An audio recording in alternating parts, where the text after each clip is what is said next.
But I think the development of full artificial intelligence would spell the end of the human race. It's a flying object, and we don't know what it is. I would hope somebody is checking it out. It was a rocket or whatever, but incredibly fast, opposite direction. It was too fast to be an airplane. I'm glad the Pentagon is looking at this, because if it poses a threat, I want them on top of it. Well, the craft generates its own gravitational field. You said there's lights in the sky? The internet has become the command center for criminals and terrorists. 911, what's your emergency? I need help, please help me! Aliens won't let it happen. You know, that's what we're instructed to say. Roswell, Area 51. Alien kept deep under the ground. 1 0 1 1 1 0 1 1 6 3 2 9 7. Media doesn't have your best interest in mind. The government is self-serving. You're here for a reason. You're listening to Troubled Minds Radio.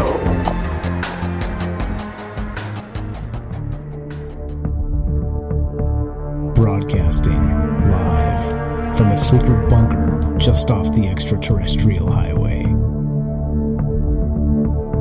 Somewhere in the desert sands outside of Las Vegas. From somewhere in space-time, loosely labeled Generation X on planet Earth.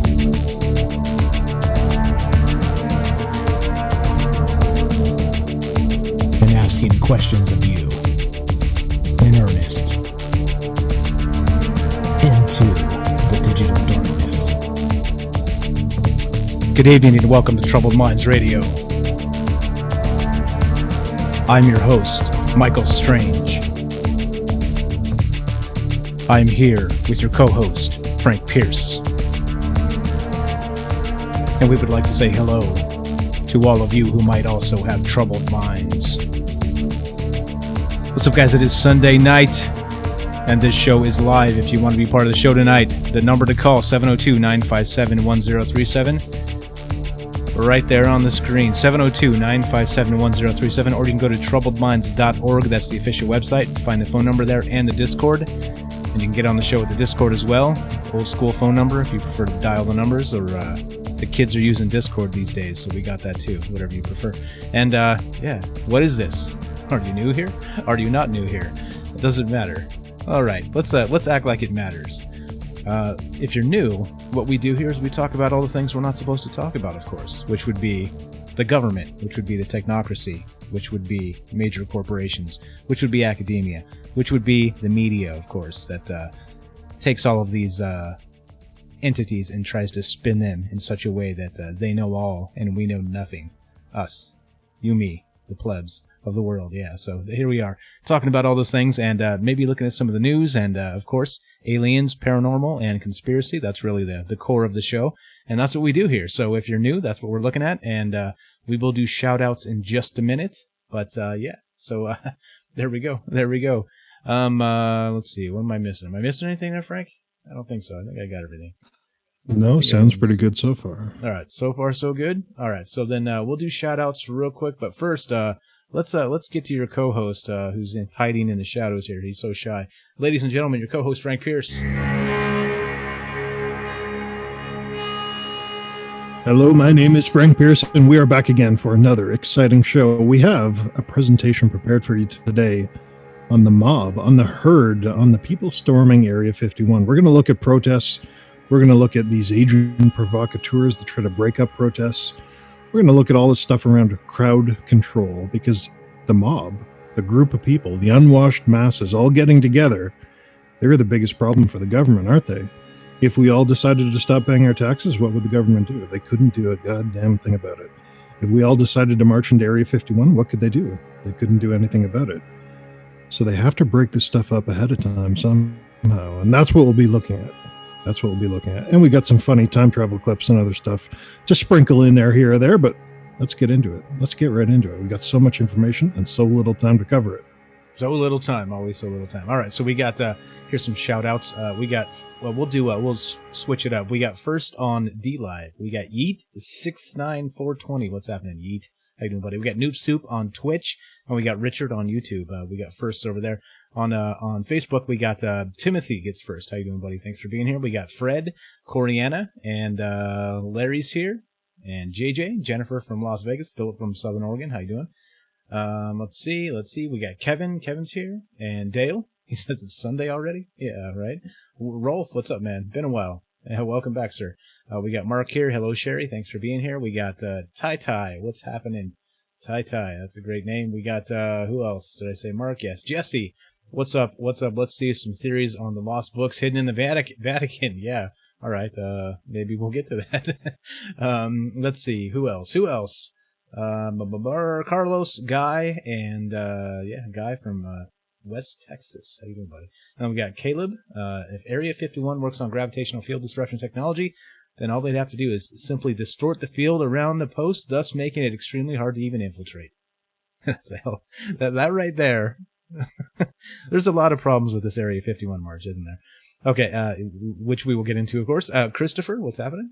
Greetings, fellow Earthlings, and here we are. All right, so if I missed you, or if you want to shout out, just type it in. We're trying to catch up here to, or Michael Strange is trying to catch up to his own problems, issues.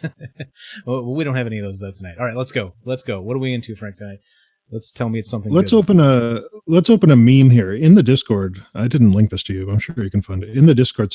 Emin the Spook posted this great meme. It had me. I love this. Storm the Vatican. They can't R-word us all. I don't want to say it, but this is great. This is amazing. Do you see? Like, this is the funniest thing I've seen all day. This is where we need to be going. It's not Area 51, right? Because Balbazar and all the aliens, they didn't work at Area 51. They worked at S4, which is quite a distance away. But the Vatican, that's what we said in the last show. The Vatican, we definitely need to go there. And I think the quote's right, is they can't do that to all of us. I'm sure they get some of us on the way in. And some of us maybe would be locked in the dungeons, but some of us would get to the secret archives. And then, of course, we'd set them on fire, wouldn't we? Well, that's what they accuse us of trying to do, right? But we just want to read the books. Think about that, right? We want to storm the Vatican. In theory, of course, this isn't real because, well, we might get arrested. But we want to storm the Vatican, not to burn the books, to read the books. Wait, what's going on with that? Does that make any sense at all? It doesn't make sense at all, does it? It's usually the opposite. I guarantee that if we got a group of people together and we stormed in there, probably 70% of them would be like, what? We're not burning the books. I wanted to burn the books. So maybe even less than that. Probably like 90% of people would want to burn all the books down. But the smart people, they want the secrets. Like, I'm telling you, you go down in those Vatican secret archives, you would come back a week later casting magic spells, talking to demons, teleporting left and right. I'm serious. I could truly believe that. There's shit down there that they never want you to see. Right, for numerous reasons. But yeah, so think about that. Do we get to the point where we storm it to read their books, right? to cast the magic spells and talk to the demons? Who knows? What's up, John? Hello, it's my first time here. Well, we'll be gentle. We won't well, I think we just went there, didn't we? we won't put up dirty memes. Well, we just did. Okay. Well, welcome to Troubled Minds Radio. Yeah, Kevin from SoCal, thanks for being here. We got Darren. What's happening? He says it's going to be funny. All these people that say they're going, but only like 3 people show up. I don't know, man. There's a lot of nutters out there. People are going to show up. Adam from Denver, first timer. We'll be gentle, or we won't. Charles, thanks for being here. And David, what's up? Those pesky fingerprint scanners would stop them at the front door. Yeah, the Vatican, I guess. Yeah.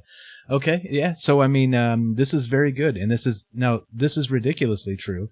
And I was pointing out the fact that, and Frank's right. If we did, let's say we did, in theory, round up a crew and they wanted to break into the Vatican, millions of people. When they did, right, there would be that, what do you call it? There's like a group, like a mob mentality, right? So like once people get together and they break through the doors, I think that's going to happen. Like, they would burn the place down, wouldn't they? Like, they would be stealing things, they would be looting, they would be, like doing terrible things to people. And, yeah, so I don't think it's possible to break in and just read their books, Frank. I think yeah, I get the point made, but. Yeah, even Area 51, let's assume this happens. Everyone groups up. It's up to 900K. On Thursday, it was 300K people, 300,000. Now it's up to 900,000, and also an additional 900,000 that say they're interested. But let's say they did show up. They showed up at Area 51. They tore down the hangar doors, and they found a UFO spaceship. I would give that crowd of people about 1 second before someone in the crowd decides to get the bright idea to hijack that thing, to, pry open the door with a crowbar and start trying to hotwire the alien spaceship to fly the hell out of there, right? And of course, we know what happened with Bob Lazar's account. Reactor exploded and killed his predecessor, and that's why he was hired in the first place. I can easily see that happening. There's this mentality that people get, and they'll just destroy things, the loot, all the looters in these protests, and that always happens, doesn't it? It's a dangerous thing, the mob of people. It is, yeah. And so, can you control it? Can you actually get the mob to flex the muscle together, break the gate down, and then just show up and read the books? Or does the mob show up and we have to burn them? Right? I think that's one of those human nature type questions that maybe will go back a million years and continue for a million years. Yeah, I don't know. Even if you organize it, you're like, the so-called leader of the movement. I'm not so sure you could stop the mob once the doors come down. So, yeah, crazy stuff. A couple of great comments here. Dale says they've got the devil chained up down in the depths of the Vatican. Maybe, right? Maybe that's the gate of hell in the basement of the Vatican. We got, who else? Let's see. Timothy says they got kids chained up down there. Well, see, that's a good reason to break in. Maybe we could just let the kids free. Yeah. Dale says, oh, hell, let's just storm everything. Yeah, okay. Yeah. Oh, and yeah, Philip adds, we'll probably get to this. The United States Air Force sent out an official warning to not try to enter Area 51. And I did see that. So, yeah, this stuff is happening. It's starting to get people's attention, and they're talking about it, right? Normally, we would be the only types talking about this. George Norrie might, these kind of, what would you call us, Frank? We're not respectable people for sure. We are, whatever we are. We are what we are. But, we're the only ones who will be talking about this type of thing, but it's in all over the mainstream media now. So, again, for what reason? I really can't tell you. I have a theory. I have a theory on this whole thing, and we'll get to that as the show progresses, but I think the government is memeing. The government has started the meme machine. The government has turned the memes on to make this whole thing look so fucking stupid, so ridiculous that no one will show up. But initially, probably the people were serious. The people who started the page, they were serious. They really wanted to go. And now the memes and the Naruto running has come in, and it's just so ridiculous that it's a big joke. And that's why the media is covering it. That's exactly why the media is covering it, to propagate the big joke, to amplify how ridiculous the whole thing is and make it seem silly. Anyway, let's open up the CNET article. I posted it in the main folder there because I just picked it up now. 900K people want to raid Area 51 to see them aliens. And even notice the title there, to see them aliens. Not using proper English.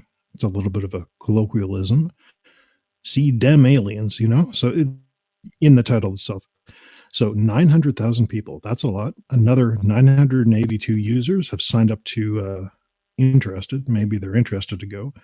And they're going to show up, I believe, on September 20th at 3 a.m. of all times. So 3 a.m. in the morning on September 20th. And they're going to Naruto run. I don't know how to pronounce these Chinese anime characters. But you see there, look at this guy. He's running to dodge the bullets the military will fire at them. Do you see this? So again, do you think this is going to happen? Like if you had to guess, if you had to bet money on this, do you think this is really going to happen? I'm not sure, to be honest, because there's a few things at play here. This thing is going mega viral because, as far as like a grassroots mega viral, it's not like a Beyonce new song, not that kind of viral, like 60 million views in 24 hours. But it is, what was it? You said Thursday. We talked about this. It was 300,000 people. And every article I see is an extra 1,000 people. It was 400, 550, 600. And now this is 1 million people. This is today, yeah? July 14th, I believe. I don't know Yeah, what today is. you'd think we would know what day it is, but I don't know what day who it can is. tell? Anyway, let's play this because this is the most dangerous thing, as I alluded to in the introduction. The mob of people, the groups of people, are the most dangerous thing that can ever happen to a government. It's not terrorism. It's not even war. It's when the people, you and me and your neighbor living down the street, it's when we all get together in a huge mob, a huge group, and we just go batshit insane, start breaking into buildings, stop paying our taxes, loot the police stations, do all this kind of stuff, because they can't stop you. They really can't stop you. If you had 1 million people showing up there, they couldn't stop them. And we'll show some of the technologies later in the show that they could use to dispel smaller protests, maybe like 10,000 people, 100,000 people. But if you have 1 million people showing up, there's no way. Even if the bullets start flying, there's no way. People will just march in there and they won't even pay attention. Yeah, and I think you're right. If you boil this all down to the worst fear of a government or whoever might be in power, this is it. This is even if this is silly, it is people banding together, and they have to malign it. They have to make it look silly and stupid. But here's the problem, I think, with this is that a bunch of the people don't get the joke, right? Or a bunch of people take it a little too far, take it a little too seriously, and so it may be 1 million now, right? But what is that? September 20th, I believe it's supposed to happen. It's a month from now, a month plus, and so if that's the case, and this thing keeps going strong. Was it going to be 5 million, 10 million by then? Then that's, mega viral, right? It's getting to the point where it's going to scare the shit out of some people if there's even a hint that folks might start showing up. I'll bet you there's going to be monitoring of like plane tickets and all this business, right? Like if people start showing up, buying plane tickets and stuff like that, the government will know about it in advance, and this is going to just turn ugly. I don't know. But this is again, it's a joke. This thing was set up as a viral meme. And here's some of the goofy stuff that they've got. You can see on this page. The U.S. Army can just shoot you if you try to break into Area 51, and that's going to lead to some good memes. So go ahead, lads. There we go. So I'm actually gonna disagree with you because I was looking through the timeline of the discussion on this page, like from the time the event was posted in the initial comments all the way till the comments that we have now. I think this was a real thing. I think this was set up to be a legitimate thing initially. They actually wanted to go in there. They actually wanted to find them aliens, but it's been corrupted. It's been corrupted from the inside into a joke. So even on this CNET page here, they say it's not going to happen. Unfortunately, the event is fake.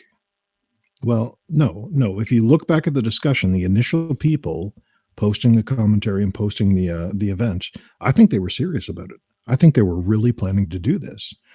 And the narrative has been taken away from them and turned into a giant joke, and the media is in on it. Like, I don't know if you have a different opinion, but that's what I saw when I was looking through it. Well, okay. So you think the media is trying to troll us? Is this the counter propaganda? They're doing their own counter memes. That's counter intelligence now. You just the rainbow Bernie Sanders, right? That they blamed on the Russians. That's counterintelligence these days. I don't know. It could be. I just don't know. I think the initial event was real. What do you think about that? Do you think the initial event was a joke, or do you think it was real? Because I think it was real. No, it's not real. It's definitely not real, and I'll tell you why. So if you go to the actual source of where this came from, this is from some group that just tries to do stupid viral stuff like this. And it's called shit posting. Anybody hear the term? Let's see. I think I have a link to this. We can even pull this up and have a look. Have a look. Did you have a look there, Frank, at the shit posting? Maybe I clicked on a different one, but if that's the source, yeah, okay, maybe it was a joke from the beginning. However, I think some people think it's real, and some people are going to show up thinking it's real. So even though they're saying it's a joke, at least some of those 900,000 are planning to show up. They're planning to go there, and they're deadly serious about it. Yeah, agreed. That's what I'm saying. So what percentage of people don't get the joke? I think that's the thing here. Here, I'm linking this if you guys want to check it out. If you don't have the Facebook link of the actual where it started, this is it. Storm Area 51, they can't stop all of us. And let me read you real quick where this came from, where this started, and why we are at the point where I think this is fake. So this is hosted by, the title is Shit Posting Because I'm in Shambles. right? That's whoever that runs that page is the person that started this, right? And they're listed as a religious organization. They have I checked this yesterday, and they had 40,000 followers or something, or 40,000 likes, I guess, on the page, and now they have 52,000. So this thing is growing super fast, right? So why would somebody do this? Of course, you get a following of people that are, have the similar sense of humor, or you could sell T-shirts too. I mean, there's like 1,000 reasons why you would do this as a fake event, and it's called shit posting because I'm in shambles. So. Yeah, I mean, if you look at the discussion, it's got all the goofy stuff on here. It's meme after meme after meme after meme, and people just trying to outfunny each other, like I was telling you, Frank. It just this is not real whatsoever. And I think that, but like I said, the frightening part is some people aren't going to really get that, or take it too seriously, or show up for the lulz or whatever, right? So this might be a thing that does happen inadvertently, right? That wouldn't surprise me a single bit. But there you go. You guys have the link. You can't blame us for making this up, even though the mainstream is covering this like crazy. Look, it made CNET. When you made CNET, man, you made it, right? I tell you what, you made it. Oh, geez. Yeah. Not really. It's a terrible news organization. Anyway, I think you mentioned something there inadvertently. Let's say 10,000 people show up and they're serious about it. And let's say 150,000 people show up to, relax, eat hot dogs, and make jokes. If those 10,000 people start walking towards the base, the rest of the people, the other 150,000, they'll start walking towards the base too, because they can't control it. It's this herd mentality. And what do I mean by that? Well, let's play this thing. Herd mentality, word of the day. Do you see that? Let's pull this open. There's a cool little clip in here, around a minute, where you see how people react to the crowds. And they'll do things that don't even make sense. They'll do things that are just completely insane, just because the people around them are also doing that same thing. So let's play this video and let it run for about a minute. This is YouTube again? Looking for this here. It's in the main folder there. Oh, all right. We'll just pull out the main folder there. This is all right. Excuse me for 1 second while I find this. Oh, there it is. Why does that have the guy from Sesame Street? All right, here we go. We're gonna play this. All right. Thanks, Frank. And action. Herd mentality. All right, this is on RT, just so you know. So we are Russian agents. Or screw yourself if you're that type that looks at this and goes, Russian agents.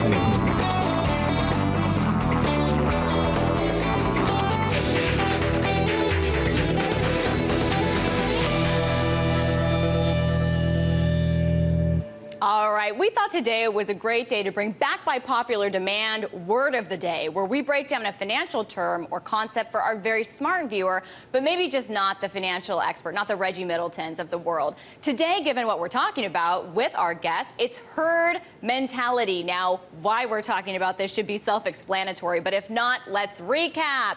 Remember the headlines. Facebook valued at record-breaking stock market debut. $104 billion. Retail demand for Facebook risks inflating IPO because there was so much interest in it. So the hype is just one of the reasons why we're talking about herd mentality. Let's move on to what exactly herd mentality is, okay? When hype doesn't live to anybody's expectations, maybe herd mentality was at play, okay? It's a financial term. What does it mean? It describes how people are influenced by their peers to adopt certain behaviors, follow certain trends. It's the observable tendency of people to conform to what the group is thinking or doing, irrespective of their own instincts. Psychological experiments, most notably the Asch conformity experiments published in the 50s, have been done to demonstrate this behavior. The Asch experiment went a little something like this. This man has apparently been in groups before.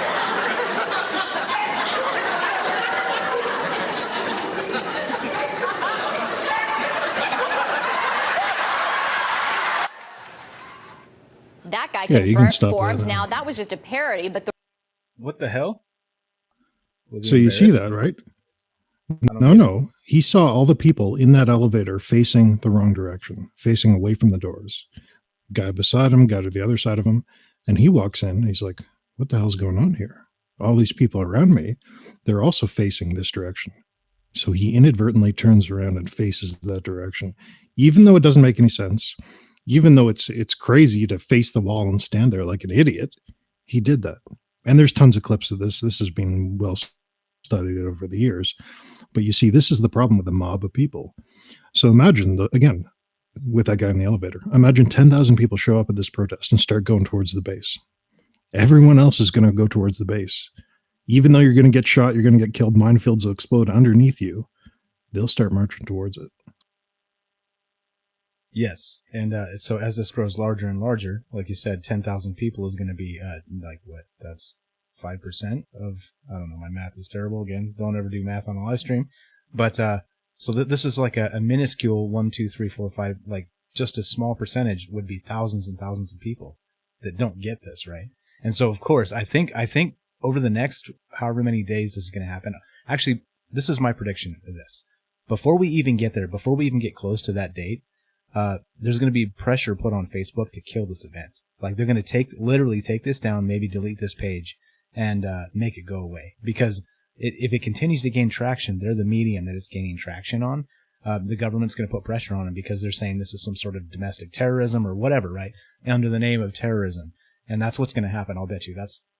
Sign me up for that. That's what's going to happen to this. It's not going to get that far because the more the media tries to make fun of it, again, it's the whole Streisand effect, right? They're trying to like, oh, this is a joke, but people are like, oh, really? They go find it, they sign up, and just like you said, right? Everybody's facing the wrong way in the elevator.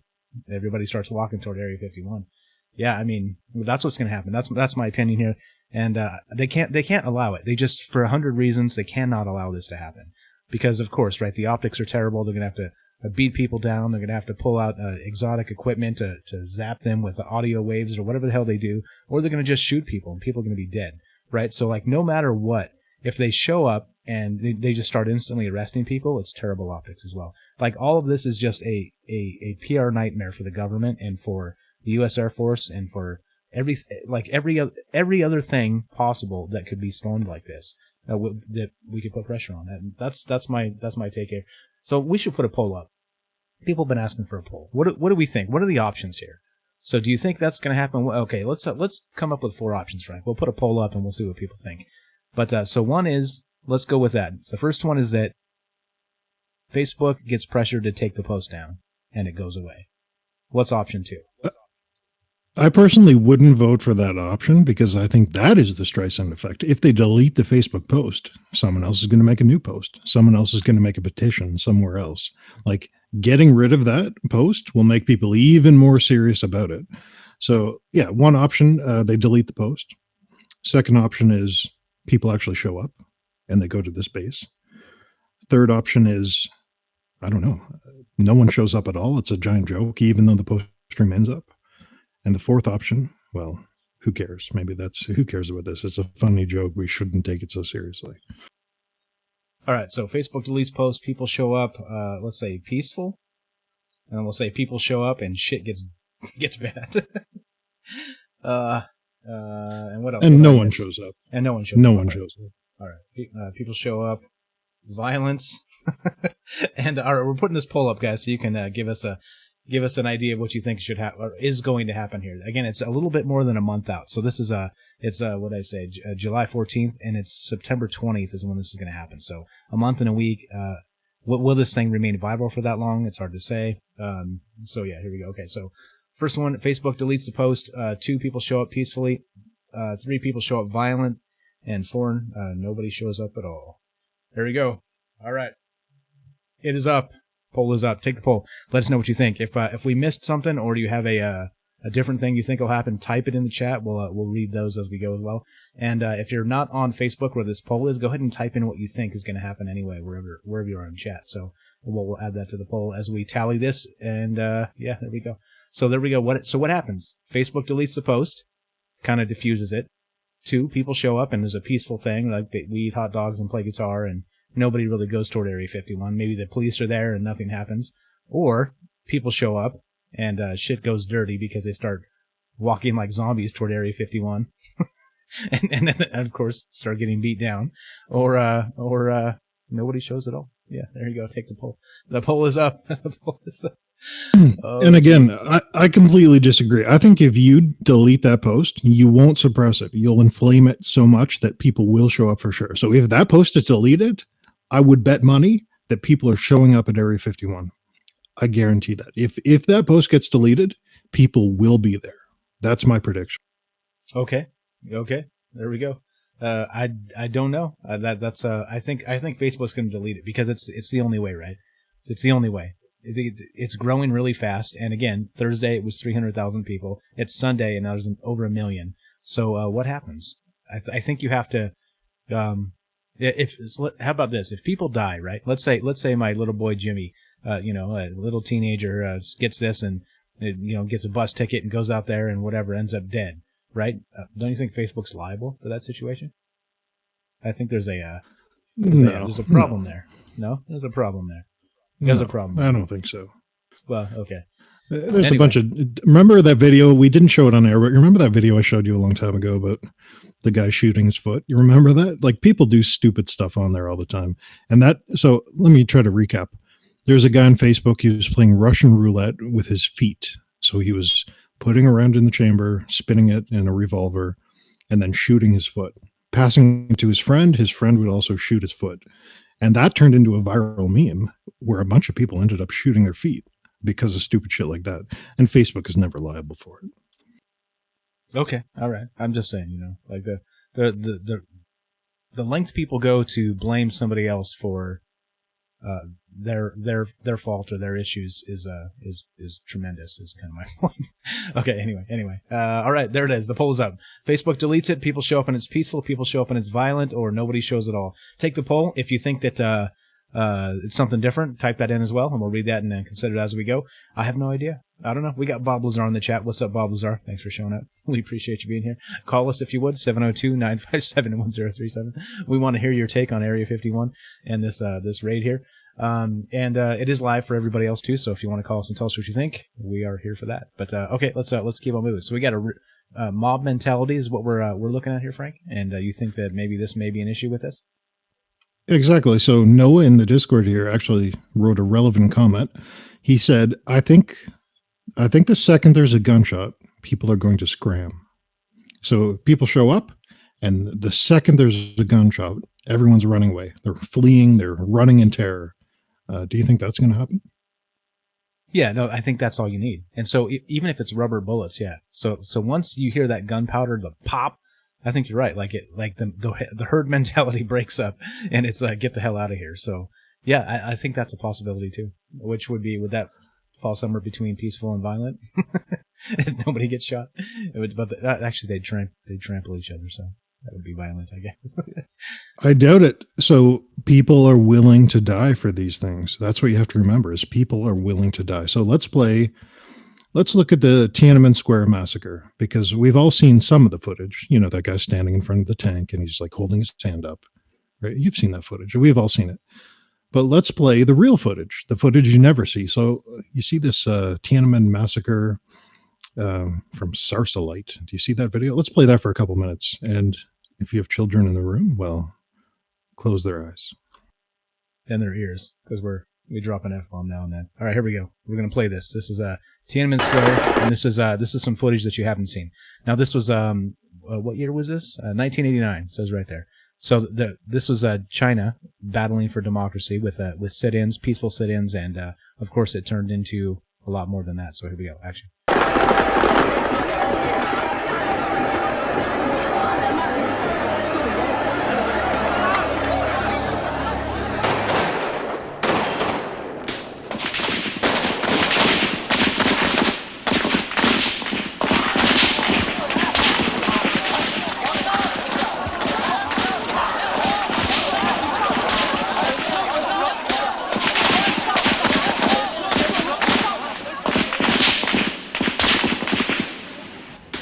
Bodies of unarmed civilians littered the streets.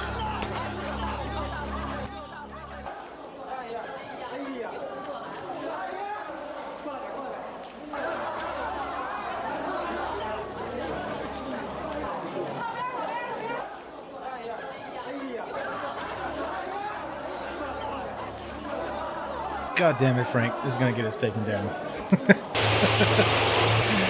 Oh boy. All right, hold on. I'm killing this. It's too gory. There's like people's heads blown off. This is history. This is history. This is a real thing that happened. And if they take us down, I don't give a shit, because this is actually what happened. This is what people need to see. This is the herd mentality. So when people show up to protest and they're all there and no one's leaving and they start shooting at them, they start firing bullets left and right. Those people stay. They don't fuck off. They don't leave. They don't run away. Those people stay there and they die. So this is the kind of thing that could happen in this Area 51, and this will never happen, right? So if people do show up and they start walking towards the base, fire a single shot at them, because if they do, this kind of thing will happen all over again, and it'll be Tiananmen Square 2.0, even worse. It'll be horrible. Okay, so I agree. Like, this is history. We shouldn't censor this. It's just that we have algorithms to dodge here to stay up and not get taken down for whatever the hell it is. So it's not because of the freedom thing. It's because of the gory thing. That's all. There was a head blown out there. Just FYI, if you didn't catch it. So I did link this if you guys want to check it out yourself. And so this was it, right? So you see the photographs you see, everybody remembers the individual standing in front of the tank, right? The symbolic, the guy stood there and said, no, we're not leaving. We don't care if the military's here. It was the symbology of the event, right? But again, like Frank said, this is the footage that you don't see. This is the stuff that gets covered up by history because they don't want you, again, right? They know that the crackdown is at hand because it always ends in a crackdown. You get enough people showing up and want to change things. Things either, one, change, or the crackdown comes, right? And you know what that means, right? That could mean 100 things, but whatever that is, that's what this was in this case. They just started shooting at people, right? And so of note, I want to point this out too. So in another case, where it does work, if you recall, we just had that the thing with the Hong Kong, right? The extradition bill from China. China was saying that they could extradite people from Hong Kong with this new bill that Hong Kong was going to put in place. Which, if you don't know, Hong Kong is like a special jurisdiction whole thing that's really part of China, but not really part of China. They have their own government and their own subset of laws. So they're allowed to kind of run in a capitalist society with maybe not full freedoms, but definitely a different batch of freedom than China would have. Okay, so just recently, and I've got some. I talked to a source on this, but I know somebody in Vegas that was there. So this is the crazy part. So the governor, whoever it was in Hong Kong, said, yeah, we're going to do this. It's for the safety of Hong Kong because we want to allow China to it's for your safety, right? Because we don't want criminals running around. We want them to be able to take them off the street, right? But of course, it's just if you're accused of a crime, you get extradited out of Hong Kong, blah blah blah. So people, now the media reported, what was it, Frank? Remember how many people they said showed up for that Hong Kong thing? Yeah, 1 million, if not more. I think it was 1.5 million in the later protests. So it was a ton of people. It was a ton of people. So the media actually first reported hundreds of thousands showed up. And then it was up to 1 million, like Frank said there. So I talked to a gentleman that was there in China when this was going down, and there are news sources in China that aren't allowed to get out. There's kind of like guerrilla news. And he said, according to those sources, that there were millions of people, and it was estimated that 20% of the population of Hong Kong showed up for this. 20% of all people, and there were many millions. It was not just a few 100,000 like the media said. So once again, here we are in the West, looking at people standing up for their rights and for freedom, and the media even on our side is downplaying this, right? Saying it's a few 100,000 when it was, the guy said, millions and millions of people. Somebody that was there when this all went down. So he was there actually the week they were what were they doing? They were organizing this, and then he was there for the week of. So he was hearing all the news from inside. He was in China, by the way, not in Hong Kong, but he was hearing all the news inside China that was coming through about this whole incident, and he's saying that the numbers varied widely. And so here we are in the West, right? It's still being downplayed, where we should have had every number counted, right? It should have been celebrated that people are standing up for themselves against governments. But again, right? That's not the message that we want to get out, is it? But millions, Frank, millions. That's again, that I hadn't heard that before. But many millions of people, 20% of the population, as an estimate. So that's crazy, man. It kind of proves, right? It proves that if we want to get out there and get this done, we can get things done. And of course, you know what they had to do? They had to shut that down somehow. They had to quell the protest, shut them down, get rid of them, get them off the streets. And we talked about this before, but that's what they did with that message. So the way it happened is there was these peaceful protests. Everyone was happy. Everyone was having a good time protesting in the streets peacefully. And then a bunch of people raided one of the government offices. I believe it was one of the judicial buildings, tore down the doors, spray painted everything, burned some furniture inside. And they said, well, now you're violent. Now you're tearing shit up. We can't have you protesting anymore. It's getting shut down, right? That was the message the cops put out. But remember that I put up an image of that watch thing in there if you want to pull it up. The watch that the police commissioner in his video, he said the video was filmed after this event, but the watch, if you look at it, it suggests that this video about this violent event was filmed even before the violent event began. So essentially, they had a false flag within the protest to shut the whole thing down. They probably hired violent people, put them on the streets, sent them to attack that building, and used that as an excuse to shut the whole thing down. That's the way the story's looking anyway. Yeah, so imagine that. Let's say 10,000 people show up, and all you need is a few in there, right? Like a handful, a dozen of like violent people that come in and start punching people and causing problems, right? And suddenly that herd mentality overtakes, and it ends up in a fight. And people don't even, like, imagine it in the Area 51 instance. Let's say it happens there. Why are people even fighting each other? It would make no sense, right? But if you're just standing there and a fight breaks out next to you, and there's, in a crowd of thousands of people, you get away or you defend yourself, right? And so it kind of grows exponentially. It's crazy. This is scary stuff. And so again, you can stage this, is what we're saying, right? You send a dozen people, paid people in to start the fight, and suddenly it's not peaceful anymore. It's violent, and bam, let the crackdowns begin, right? Now, is there any evidence of that happening? This watch thing, that's kind of conspiratorial, but is there any evidence of a protest, a peaceful protest happening, and then the authorities, the police, the government, sends in what are known as agent provocateurs to turn the thing violent, to give them an excuse to shut it down? Do you know any examples of that?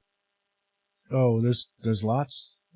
You mean recent, or you just tell me? No, right? so let's not. Yeah, of course. I pulled one up here. Yeah, open up this global research page. So here's a protest that happened about the G20 in 2007. I think somewhere in Canada. Up in Canada somewhere, God knows where. And this was a protest about the G20, and people were in the streets. They were being very happy, protesting this kind of stuff. And then three of these people showed up, started hitting people with rocks, throwing rocks around, acting violent. And then the police used this entire thing, these three people, as an example to shut the whole protest down. But people got to looking at the footage. People got to looking at the videos. And if you scroll down on that page there, you see the boots of these provocateurs, these guys on the ground. The boots that they're wearing are the same boots that the police are wearing. Do you see that?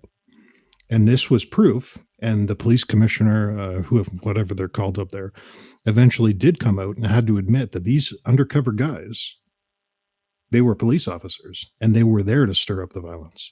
But look at this. You see the boots of the police officer on the left with that yellow circle in the center, and you see those guys on the ground with that same yellow circle in the center. So they're wearing police issue gear, but with masks on their face. Yeah, so this shows that this is poor planning, right? Come on, like this was a last second sort of all right, let's get Jimmy and Johnny over there and start punching people, and then we'll arrest them, and this is our proof, right? Like this is what this is. This is poor planning, because they could have had these guys show up, right? Had this been a pre-planned thing, right? They could have had them show up wearing whatever the hell they were wearing, right? Like looking like they were homeless, just shitting on themselves or whatever, and just showing up and being like, hey, here we are, we're going to start a fight. And that's that. Like, you see what I'm saying? Like, their costume, what would it be? Their costume department, or their casting department was shit, is what this was. This was like let's throw this together real quick. And, yeah, this is terrible. And so this is one example. Again, I didn't even know about this one, but, there are hundreds of these, thousands of these, because, you show up in a group of 10,000 peaceful people and start punching folks on one side, and shit's going to go upside down quick. So that's just the way it is, right? That's the way this goes, and people know it, and the governments know it, and yeah. So I think that would probably be the largest, what would you call it? I don't know, the thing to watch out for when we show up 10,000 strong. I'm not exactly. Exactly, because this kind of stuff happens all the time. It happens everywhere. So much like the photograph of the boots, and again, they verified this. They said they sent in their guys, and they admitted to it. Much like the photograph of the boots, we have the photograph of the watch from Hong Kong, right? So the casting department was at fault there as well. And of course, people catch these things. They're looking for them, but how many of these protests have you read about being shut down? And maybe it was one of these guys. Maybe it was one of these government agents in there to cause a fuss, to stir shit up, and to essentially shut the entire thing down. I'm sure it happens all the time. So I have a link here, dailystar.co.uk. Here's another example of this kind of stuff. Because remember, if you have enough people protesting, if you have this mob forming in the streets, it's a big threat. It's a big threat to everyone. So they have to shut it down no matter what. They have to use any excuse they can to shut it down. We have the right for peaceful protest, but they will abuse that right. They will corrupt the protest in any way they can to shut it down. So here's another example. In these Paris yellow vest protests, we talked about them a bit. They're protesting Macron over there in Paris and all his stupid taxes. They say here that one of the protesters stole an assault rifle from the police, and then they used that as an excuse to shut the whole protest down. Now, they didn't confirm that this was a fake thing, this person who apparently stole a firearm. They didn't say that, there's no proof that he actually did that. But I'm thinking that this is fake. The cops just said, hey, this protester stole our firearm. Hey, he's shooting it off. Well, we got to shut the whole thing down. So this kind of stuff is happening everywhere all the time. It is, and I have to note that the latest news on the top right, man in gimp suit terrorizing UK village by grunting and touching his genitals. There we go. There's your comedy for the day. There's your comic relief. But yeah, so this is another example, right? And this is, and I think we have to look to some of the domestic stuff happening in the United States, right? So we have they call them far right, the Patriot Prayer, and we have Antifa, right? And one can't show up without the other, right? Because if one showed up without the other, it would be a peaceful protest, wouldn't it? But then once one side, whoever it is, shows up, and that's just two groups. There's dozens of groups. And but once one side shows up, the other has to, because if they don't and they allow it to be a peaceful protest, it can be deemed successful, right? So they have to be there to stir the shit. They have to be there to turn it into whatever they want to turn it into optically and politically. And so, yeah, I mean, this is not new. This has been happening, and unfortunately, this is going to continue to happen. And pay attention. What's next year? Next year's an election year. This shit is going to start going nuts here too again, just like it has been. So. Yeah, this is crazy. This is crazy stuff, man. And I think this is what we'd be looking at. Look at that, burning cars and shit. But man, I tell you what, Paris and France, they take their benefits seriously, right? You take away a week of vacation from their 10 weeks a year, and cars start burning. Serious business over there. I tell you what. I think it was the fuel tax too. That they doubled the price of fuel with their stupid fuel tax. So it was a big issue. Anyway, let's look at one final example, because this goes back to the 60s. This goes back to the Vietnam protests. So open up this Kent State 40th anniversary video. It's only a minute long. Let's play this. Have you ever heard about the Kent State shootings? I had never heard about this before today. But it's more of the same. Using these agent provocateurs to shut down the mob before the mob can achieve its goals, before the mob, in this case, can stop the Vietnam War. Yeah, this was Kent State. This was the I'm gonna stop talking before I put my foot in my mouth. But yes, I have heard of this. Which one is this? Is this YouTube again? What am I looking for? Yep. AP Kent State 40th anniversary on YouTube. I got AP Occupy. Let's see. No, that's not it. I'll paste it in the other folder for you. That's not it at all. Damn it, Mike. All right. Thank you. Thank you, Frank. All right, here we go. The phone number and the Discord are on the website troubledminds.org for the guy on Twitch asking. There we go. He's already called. So we're going to play this and we'll go to that call. So here's the Kent State, the 40th anniversary of the shootings. This was Associated Press, published May 3rd, 2010. All right, here we go. So, action. When the sun goes down at Kent State University, the lights come on to remember the 4 students who died 40 years ago at the height of the Vietnam War. Allison Krauss, Jeffrey Miller, Sandy Scheuer, and Bill Schroeder. President Richard Nixon's expansion of the war into Cambodia in April 1970 produced a wave of student protests on campuses across the country. In Ohio, the National Guard was dispatched to Kent State University after anti-war protesters on campus turned violent at the start of May.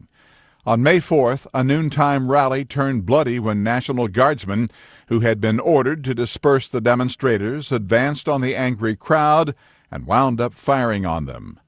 This photo, snapped just moments after the shooting stopped, became one of the iconic images of the Vietnam War era. In addition to the 4 students who were killed, 9 others were injured. Every year, people look back on May 4th. At the university, it's a day of emotion. After 40 years, it's still a moment frozen in time. Ross Simpson, The Associated Press.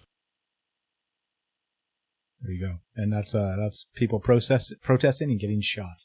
That's what I remember about it. I was going to say it was a Ronald Reagan thing, but that's not. I don't think that was California. But there was some other. But the way they, go ahead. Yeah, the way they described that, they described turned violent, right? And so they had to shoot these people. That's what you got from it. The protest turned violent, so they had to shoot these people. That's the official narrative. Do you buy that? Yeah, I don't know. I don't know that I buy any official narrative anymore. It's there's a lot of suspicious subtext to all the official narratives. So, yeah, I don't know. Let's go back. Let's just pick one that we talked about 6 months ago. What about Sunspot? What about they shut down that entire solar observatory for several days, the entire town, the post office. They ran everybody out. It was a super top secret. It turns out it was because the janitor was downloading child porn on their network, right? So what makes sense about that? Black Hawk helicopters, people in black suits, FBI, CIA showing up. Nothing makes sense about that. No, and then still, to this day, I'm sure we haven't checked, but the last time we did, there were no charges filed against the individual. So what, the quote perpetrator, the janitor that was downloading this child porn.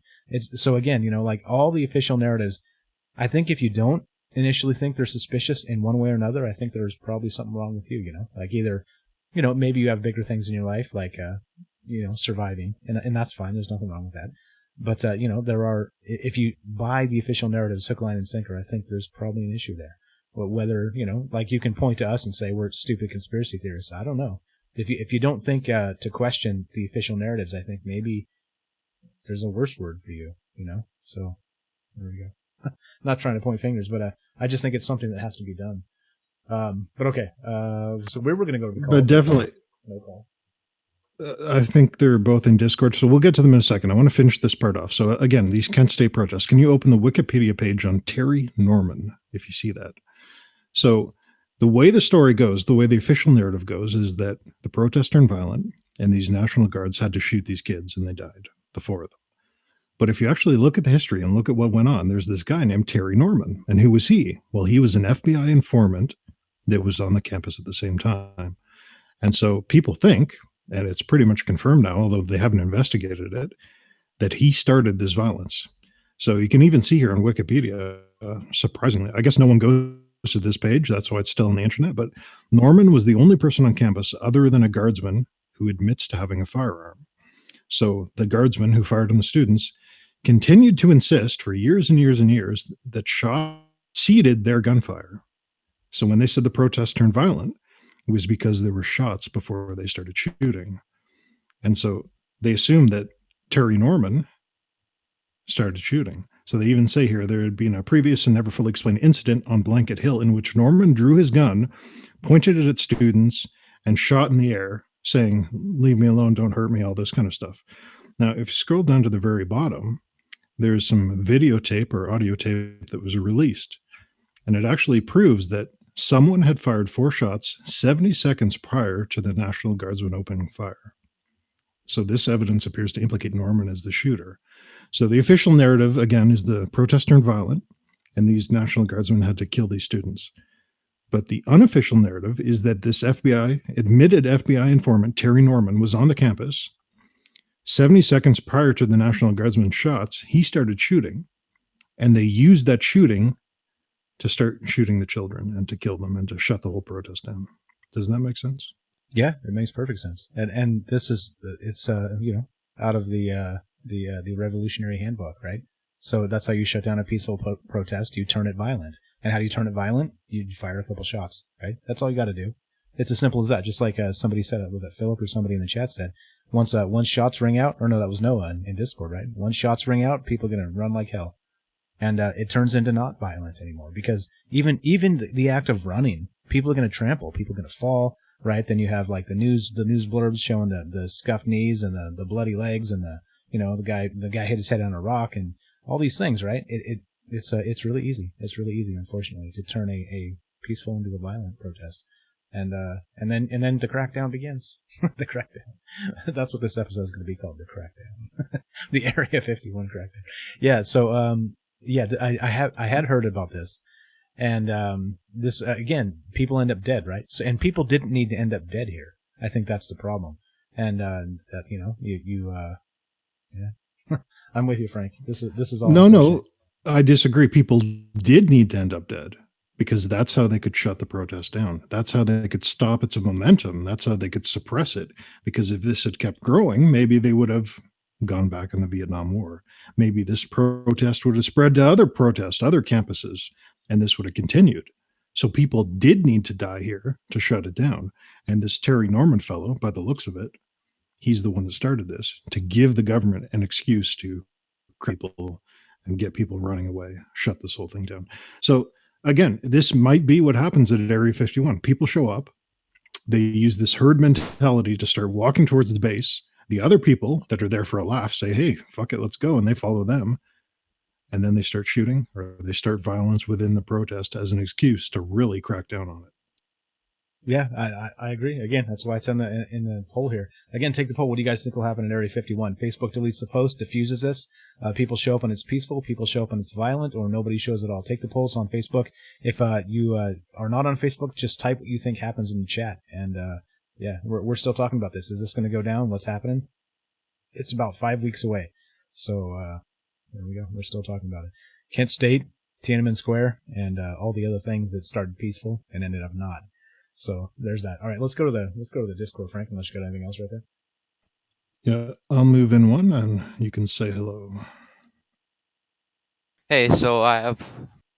What's up? You're on Troubled Minds with Frank and Mike. What's your first name? Where are you calling from?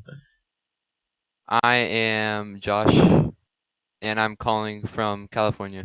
Josh from California. What's on your mind, my man? Yeah. What do you think about this Area 51 thing? Yeah, I have one quick question. Is this a podcast just to raid Area 51 because it's trending on Reddit? No. Go to troubleminds.org. Go to the YouTube channel. We've been doing this for over a year. We're just talking about it because it's happening now. So no, absolutely not. This is not our goal. We don't encourage this. We're talking about it because it's trending. That's all.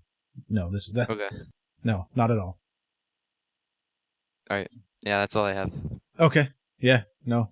So maybe we should make it that we get 10 million people watching.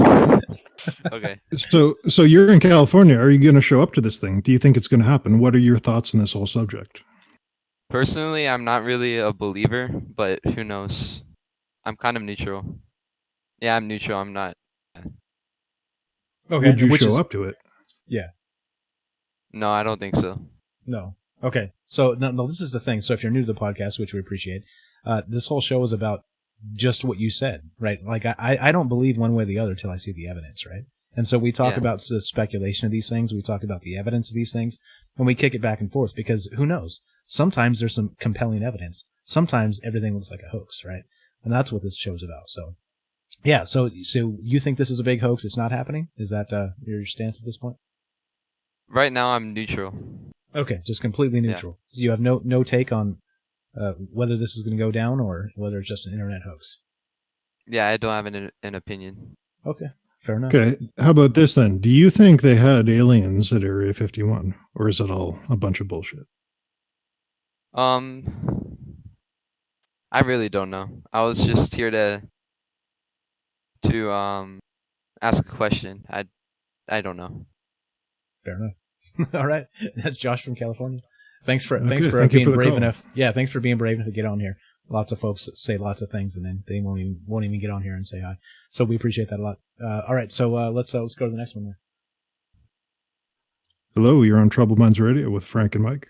Hi, I'm Jackson from Texas, and I just want to ask, what do you guys think is in like Area 51?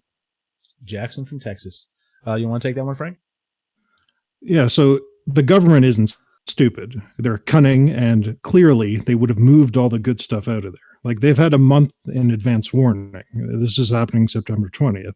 So they're going to move it all out of there. On the off chance that people show up, on the off chance that people raid this place, there'll be nothing there at all. Now, it would be interesting actually to track truck activity and see if they're, bringing in a bunch of trucks, moving trucks of stuff out. That would be interesting. But I don't think they're going to find anything, even if they do show up. Yeah, And, so go ahead. Do you think like they're gonna defend it, like shoot people that try to get inside? I think, unfortunately, yeah. I think if a lot of people show up, it will turn into something like that. I believe so, yeah. So I don't know how bad, but I do think that it's a government asset, and you cannot just allow a bunch of people to storm across Walking Dead style. It's not going to happen. So one way or the other, there's going to be some sort of, like I said in the beginning, some sort of weapon deployed, maybe some sort of audio acoustic weapon that's maybe non-lethal that could affect large groups of crowds or whatever. But there's going to be something like that go down because there's no way they're allowing this to happen. That is just not happening. No. No way. They might gather in the parking lot, but that's about as far as they're going to get, in my opinion. What do you think? Do you think this is a big hoax, or do you think this is actually going to go down? Well, I saw like on Reddit like a bunch of hotels and planes were fully booked and stuff for Nevada and like the Area 51 like surroundings. So I think, Really? That's amazing. Do you have a link for that? I'd love to see that. I can try to find one. Yeah, if you can, just drop it in chat. Just drop it in chat, and we'll pull that up. That's a good indication that people are going to show up, right? If there is flight bookings, if there is hotel bookings, that's a good sign that this isn't as fake as people might think it is. Absolutely. Let me ask you, how did you find our show, Jackson? Well, I was just like scrolling down Reddit, Twitch for like podcasts, and I just like found it. Okay, fair enough. Get out in enough places, and then people find you.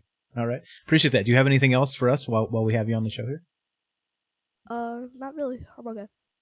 Okay, appreciate that. Thanks for the call. Thanks for the call, Jackson. Again, thank you guys for having the huevos to step up and just say hi, right? Get on here. We don't bite. We're going to be nice to you. Like, you can tell us we're idiots. We're still going to be nice to you. It's fine. And, a lot of people say lots of things in chat, but they never get on here and actually say hi or tell us what they think about the show. So, kudos to those guys. Appreciate you getting on Discord and just telling us what's up. That's what this show's all about, after all. Okay, so, yeah. Okay, we got one more call. I'll bring him in now. Noah, you're on the air. Trouble Minds Radio. What's up? Okay, so I've watched this for a couple weeks now. I really do like your guys' show. It's given me a lot to think about. But basically, so my brother's Air Force, right? And I asked him what he thought about all this. Oh, is this broken? Nope, we hear you, man. Oh, you guys can hear it? Oh, sweet. Yep, okay, it sounded like a glitch out on my end. My brother's Air Force, I thought what he thought about all this, and he said that he has not received any word about it. Though he does have clearance, I think, for Area 51. He's never, until he gets stationed there, he legally can't go there. But as far as I know, I don't think the Air Force is going to do anything about it. I think they're going to operate as usual. And if people come to the gate, I think it's just going to end up with a lot of people arrested. I don't know if too much violence is actually going to break out. I think they have a lot more to lose by starting to attack people than trying to shut it down before it even starts. Yeah. Oh, definitely. If there's a massacre, it'll destroy the entire country. Yeah. If there's dead kids on the ground, that'll be over. The country will be over just from that one event. So they can never let that. Mm-hmm. Yeah. So like I said, I think that we're going to see some interesting weapons here. So if people show up, the crowd mentality. Like I said, like imagine some sort of like a audio acoustic weapon that would make people hold their ears and run away, right? That's all it wouldn't be the first time. Yeah, exactly. And it's all you need. You don't have to shoot people with rubber bullets or anything. No. So, that's kind of what I'm looking forward to, is seeing what kind of things they deploy, or if maybe they shut down like highways to it, maybe checkpoints on the way. Like these are the types of things that are going to happen because they're going to try and cut it off at the pass. There's no way they allow 10,000 people to show up and gather in the parking lot. It's not happening. It's not happening. And it's one road to a gate. Last time I checked, of what's actually at Area 51, like that's public access. Because I've seen people drive up to it, but they pretty much get asked to turn around at a checkpoint. Yeah, exactly. Yeah. So I think they're going to meet at, I think it's like a little parking lot of like is it the Little Alien or something like that? Like just outside in Rachel. Oh yeah. Okay. I think that's where they're going to meet, in one of those like tourist trap places. And then from there, they're supposedly going to move over. So that's what I'm saying. They're not even going to get that some far. money. Yeah, exactly, right? Maybe this was all put on by them, right? Like, it's clever if it is. That's clever as hell. That's clever as hell. Yeah. So thanks for the comment earlier. That's good stuff. Anything else while we got you on? Yeah, I mentioned this in chat, but what I really hope comes out of this is that there's enough pressure for Area 51 to come a bit more clean about their activities. That they make some sort of official post or official findings, just to maybe shift some weight, even if it's not true. If they make a new statement about Area 51, because it's been quite a while since they have, I think that'd be rather interesting. But that's really about it. Yeah, definitely. Any transparency at all is good transparency. So even if they put out a bullshit statement, that's good to hear. Now, do you think there was ever anything there? Do you think this Balthazar stuff is real? I don't think there's anything extraterrestrial, but I definitely think it's been a site for covert operations over the years. I mean, there are pictures of them testing hovercraft technology, and it's an Air Force base, so it wouldn't be surprising if they spent that much money to hide whatever is there. They got something to hide. They don't do that for nothing. So, yeah, definitely. Thank you for the call. Yeah, Appreciate of that. course. Thanks, Yeah. Noah. Again, thank you guys for stepping up and calling, because again, this is what the show's all about. We want to hear what you have to say. We have one on the phone here. We got Carlos on the phone. Anything else to add before we go to the next call? Right? Yeah. So again, maybe it'll happen, maybe it won't. But I'm telling you one thing: they have to shut it down before the people show up. They have to do something to shut it down before the people show up. Because if they do, and if the bullets start flying, it's game over. It will really destroy the country.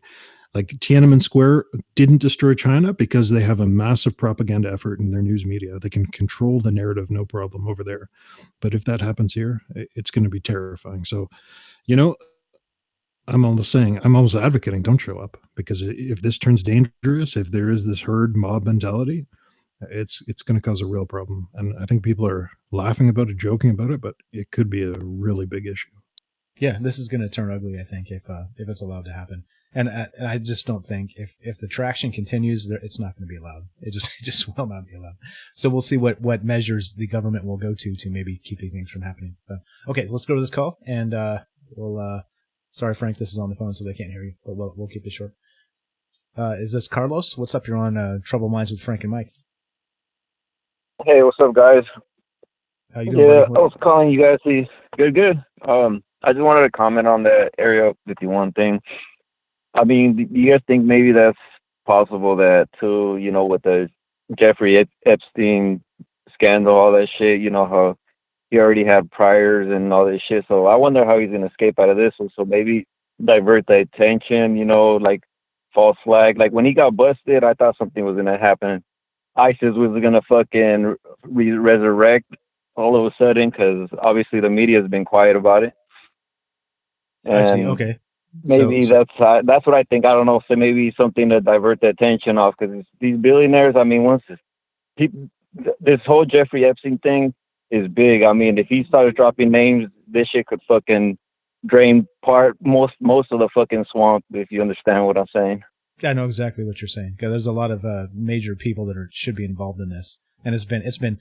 This is the crazy part, right? So if you rewind, just on the Epstein guy, right? You rewind dozens of years, And this has been known for a very long time. And if you bring it up, you're a stupid conspiracy theorist, right? Like, oh, they played easy with him with the justice system and all this, right? He got away with it. He's got this private island where yeah, right? Like, that's the thing. You're a stupid conspiracy theorist. But look, like, there's truth to a lot of this stuff. And now, if this thing blows up in people's faces, there's going to be some big names.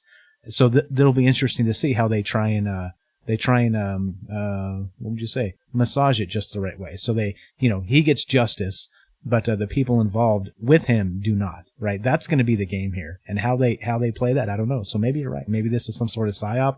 Maybe they want, they don't have ISIS as a distraction. Maybe this is it. Who knows, man? That's a hell of a take. Bro, that's a hell of a take, man. Look, so yeah. Yeah, check it out. There's another thing too, and I mean, this is gonna be big because I mean, this is like a big player to the game, and I believe all this shit is going down.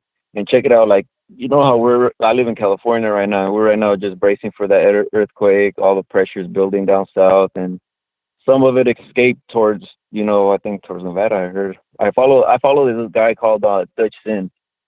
So he pretty much does earthquake forecast, and he's a fucking awesome guy. And if you watch his channel, you'll know what I'm talking about, and he speaks nothing but the truth. They're trying to shut him down, censor him, and I'm pretty sure they probably already made attempts at his life because he's uncovering a lot of things that he doesn't say in his video. But, I mean, if you're smart enough and you listen to his videos, you know things that are going on, and people should be protesting to this, trying to shut this thing just watch Dutch Sins, anybody listening, and you guys know what I'm talking about. But so check it out. I mean, so sorry, bro. Let me just say this real quick. All right. I mean, so far what I've seen about all this thing about these earthquakes, now, I mean, I don't want to get into detail and start remembering, these articles and because it's like natural things that are going on, that there's quarry blasts going on in California, which around the world I forgot, there weren't no quarry blasts, but California on a fault line. There's hot spots coming down from California, down from north, going down south of heat, like what do they call it? I forgot what was the page to look it on, but basically you see these hot spots in the earth, and they're all going down, and there hasn't been reported any fires, nothing like that.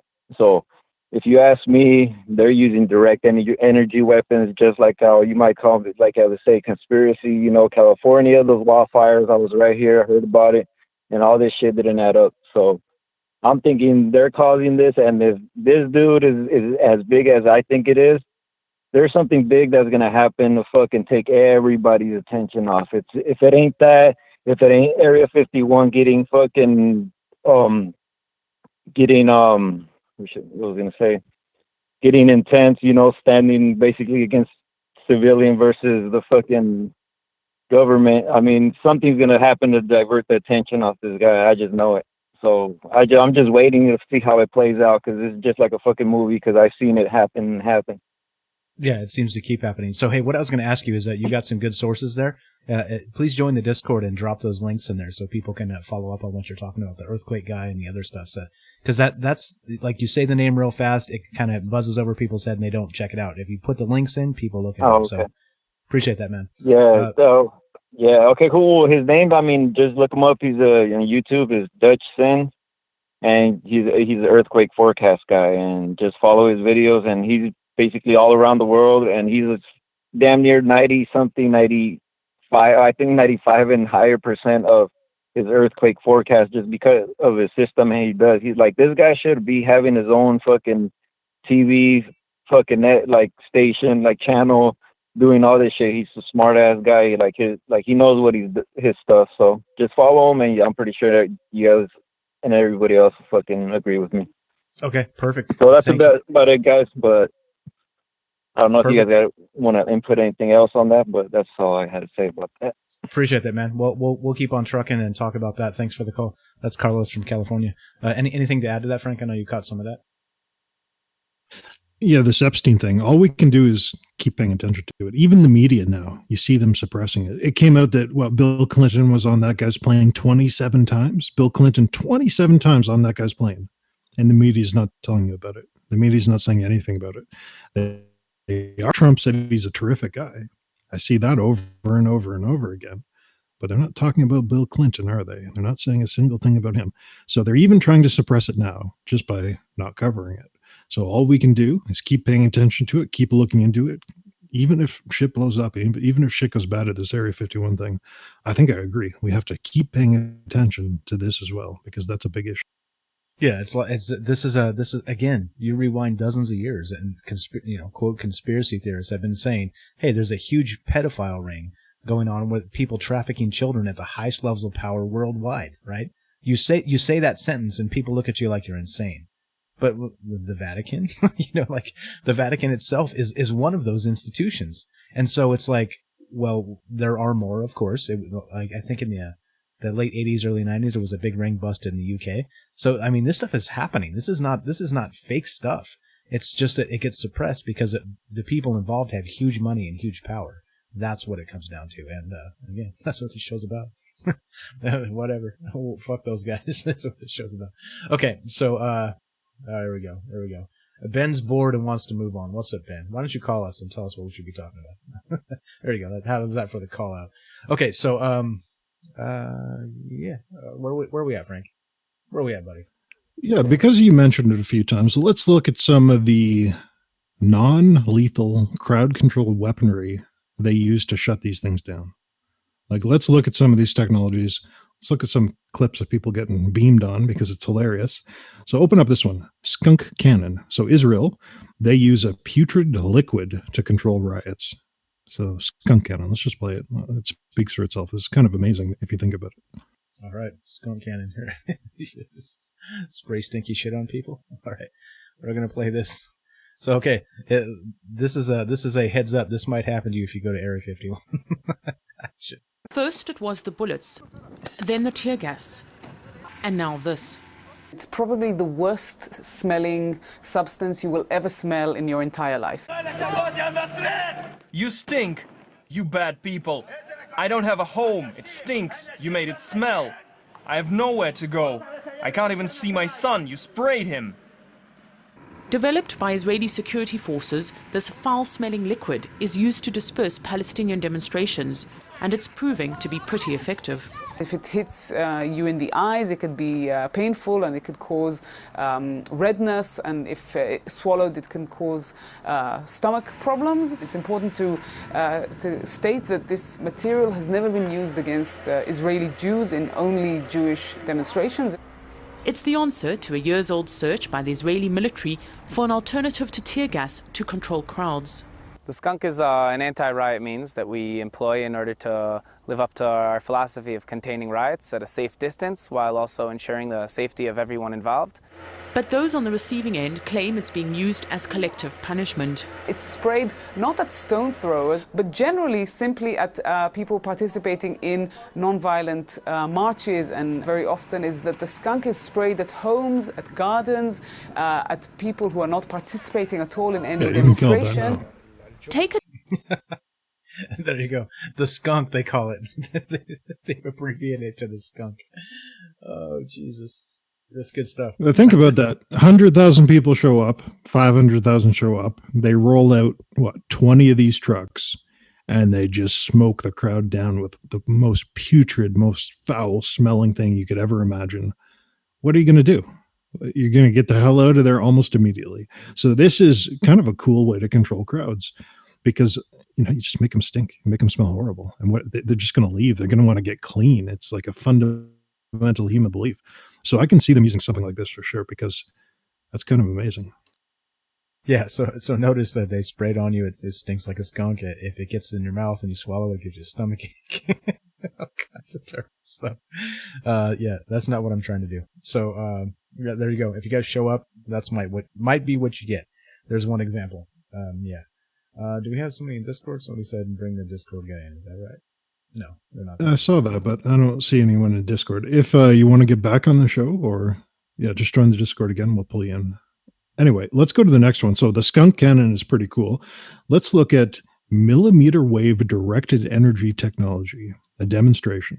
And this is also amazing. So they're essentially microwaving people from far away. They're shooting a beam at them, and they're heating them up, cooking them, and they run away because they feel heat in their skin. So pull open this clip, let's play it, and let's see what's going on here. Awesome. Awesome. Here we go.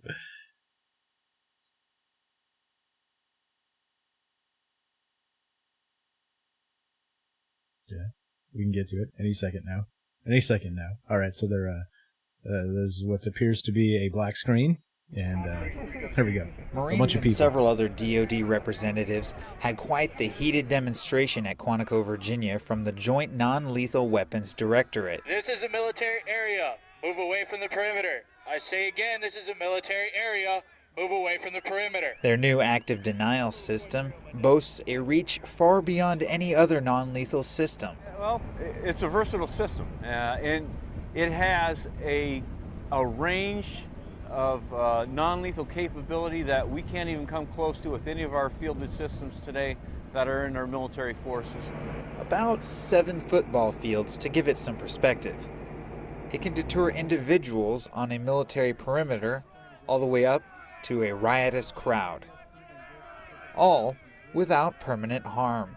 It only penetrates 1/64 of an inch of your skin, goes very shallow into where your nerve receptors are, and there's no permanent injury caused by it. Very safe system. We built in some safety margins and training for the operators. They even let any of the guests volunteer to test out its effectiveness and safety, including the Assistant Commandant of the Marine Corps, Sergeant Major of the Marine Corps, and Assistant Secretary of the Navy. Most described it as feeling like a hot oven or grill being opened up. It is something that, once again, probably the safest system that we've developed as far as the non-lethal capability. From Washington, I'm Sergeant Andrew Milner. There we go, guys. Bring your sunscreen. All right, so but so, you okay. see, again, they spent billions of dollars developing that equipment because they know the power of the mob. They know the power of these unwashed masses all gathering together to do something, to storm Area 51 to have a protest. They spend billions of dollars developing that just to shut you down. And that's incredible. They're microwaving these people from 9 football fields away. I don't know if you caught that part. 9 football fields away that can cook you. Yeah, cook you. And you saw how quickly people moved away. It is effective. So like I said, bring your sunscreen and be prepared. Or maybe thick clothing. So jacket. I don't know. Whoa! Is there some tinfoil hat? Yeah, that's the only way. I was about to say, is there some sort of technology that can actually repel the microwave transmission that's coming from 9 football fields away? Maybe not. Yeah, I don't know. There you go. If you're totally into this and you're totally going, you got something to work on now. You got the skunk spray maybe, and you got the microwave ovens. Yeah, all kinds of wacky shit. Okay, so there's some of the non-lethal technology that may be used. And again, don't think that we're trying to dissuade you if you're determined. We're trying to keep you from getting hurt if you're determined. That's all. So just don't get hurt, please. Please don't go out there and nobody die, please. Okay. So Ryan says bring a lead shield. There you go. What if is it possible to line your clothing with lead and that would protect you? Yeah, so there is actually a bunch of crazy companies on the internet that sell clothing that has wiring running through it. So like a copper mesh t-shirt, copper mesh pants, and it's to protect these people against 5G radiation, all this kind of stuff. But if you put that on, these Faraday cage clothing type deals, it's like a upscaled tinfoil hat. Yeah, you could walk through this. It wouldn't be a problem. It would stop that beam from penetrating into you. But it's pretty incredible that they've developed that technology from 9 football fields away. They can just nuke you. I almost can't believe it. Yeah, that's pretty crazy. Ma Be on, I said that wrong. Sorry. Not sorry. On YouTube says Faraday cage suit. Actually typed that before you said it. So, yeah, there we go. People are onto this. Noah says they'll use the weapons that they false flag the USA embassy with. Yeah, it could be. And again, right, this is the problem. This is the thing. When you get power at play, right, you get the power play. And so that ends up being that they're going to do whatever they have to keep the transparency from being exactly that. Opaque as hell. And if they have to crack a couple skulls in the process, that's the way shit goes down. Every time we look, every time we watch, you watch the news worldwide, and there's skull cracking going on all over the world. Actually, we have that on our. We've got a clip. Should we play that clip from the? Yeah, I'll pull it up in a sec. It's George Orwell talking about boots on human skulls. But George Orwell, right? 1984. Okay. Anyway, so we got a call here. We'll take this. Anything else on this, Frank, before we jump to the call? No, let's go to the call. Let's do it. You're on Trouble Minds with Frank and Mike. What's your first name? Where are you calling from? Thomas in Southern California. Thomas, SoCal. What's up, my man? What's on your mind? How do you think these people are going to get charged if they do get arrested? As terrorists or? The Area 51, if they show up, you mean? Yeah, if they show up and they wind up getting arrested, do you think they're going to get charged as terrorists? And the guy that set everything up, do you think he's going to get in trouble for any of this? Yeah, I don't know about that. I think that probably the people that actually take the steps to show up, I think they'll probably have some sort of charge levied against them. I don't think it'll be anything grand, years in prison or anything, but I think it will be some sort of like you said, maybe domestic terrorism, maybe what would you call it, like belligerent in public, or because of course, right, you can't just arrest them, right, and just say, you're peacefully protesting. So there's going to be some sort of if they get that far, like we said, they'll probably close the roads and not allow it. But if they get that far, I think there would be some sort of like it wouldn't be terrorism or anything like that, but I think there would definitely be some sort of a belligerent in public, or public indecency, or whatever, like some kind of something like that. Anyway, what do you think? Yeah, and then if they, I think if they pass the initial border, that's when they're going to use non-lethal force. But if they actually get to the fence, which is, I doubt it, but if they do, I think that's when they're going to start killing people. Yeah, exactly. There's going to be a point, right? There's always a breaking point where they're like, well, if we get to this far, we have to do something, and that we don't want to take those measures, but if we have to, we have to. Ryan on Facebook says trespassing on federal facility. He's guessing 2 years. There you go. Maybe trespassing is one of them. There you go. So it's some kind of innocuous charge that's going to happen like that. It's not going to be too much, and I'll bet you even then if it's like a 2 years on federal property, like he says, like he suggests, that they would allow them to get plea out and 6 months probation or whatever. You know what I mean? It's going to be nothing. I think the true damage is going to be if people get hurt. Yeah, go ahead. Sorry. For like first time offenders and stuff, it's going to be like nothing, but people that are on probation are going to be in deep shit. Yeah, exactly. Like if you got a rap sheet already, you're in trouble. So there you go. Public service announcement: if you have a rap sheet, don't go to Area 51, please. Don't do it. Just don't do it. If these people actually get in too, I don't know what they're expecting, because there's obviously secret codes and shit to get underground. So yeah, I have no idea what they want. So all the stuff that like we can see from like Google satellites or whatever, like is there's hangars and there's runways. That's pretty much it.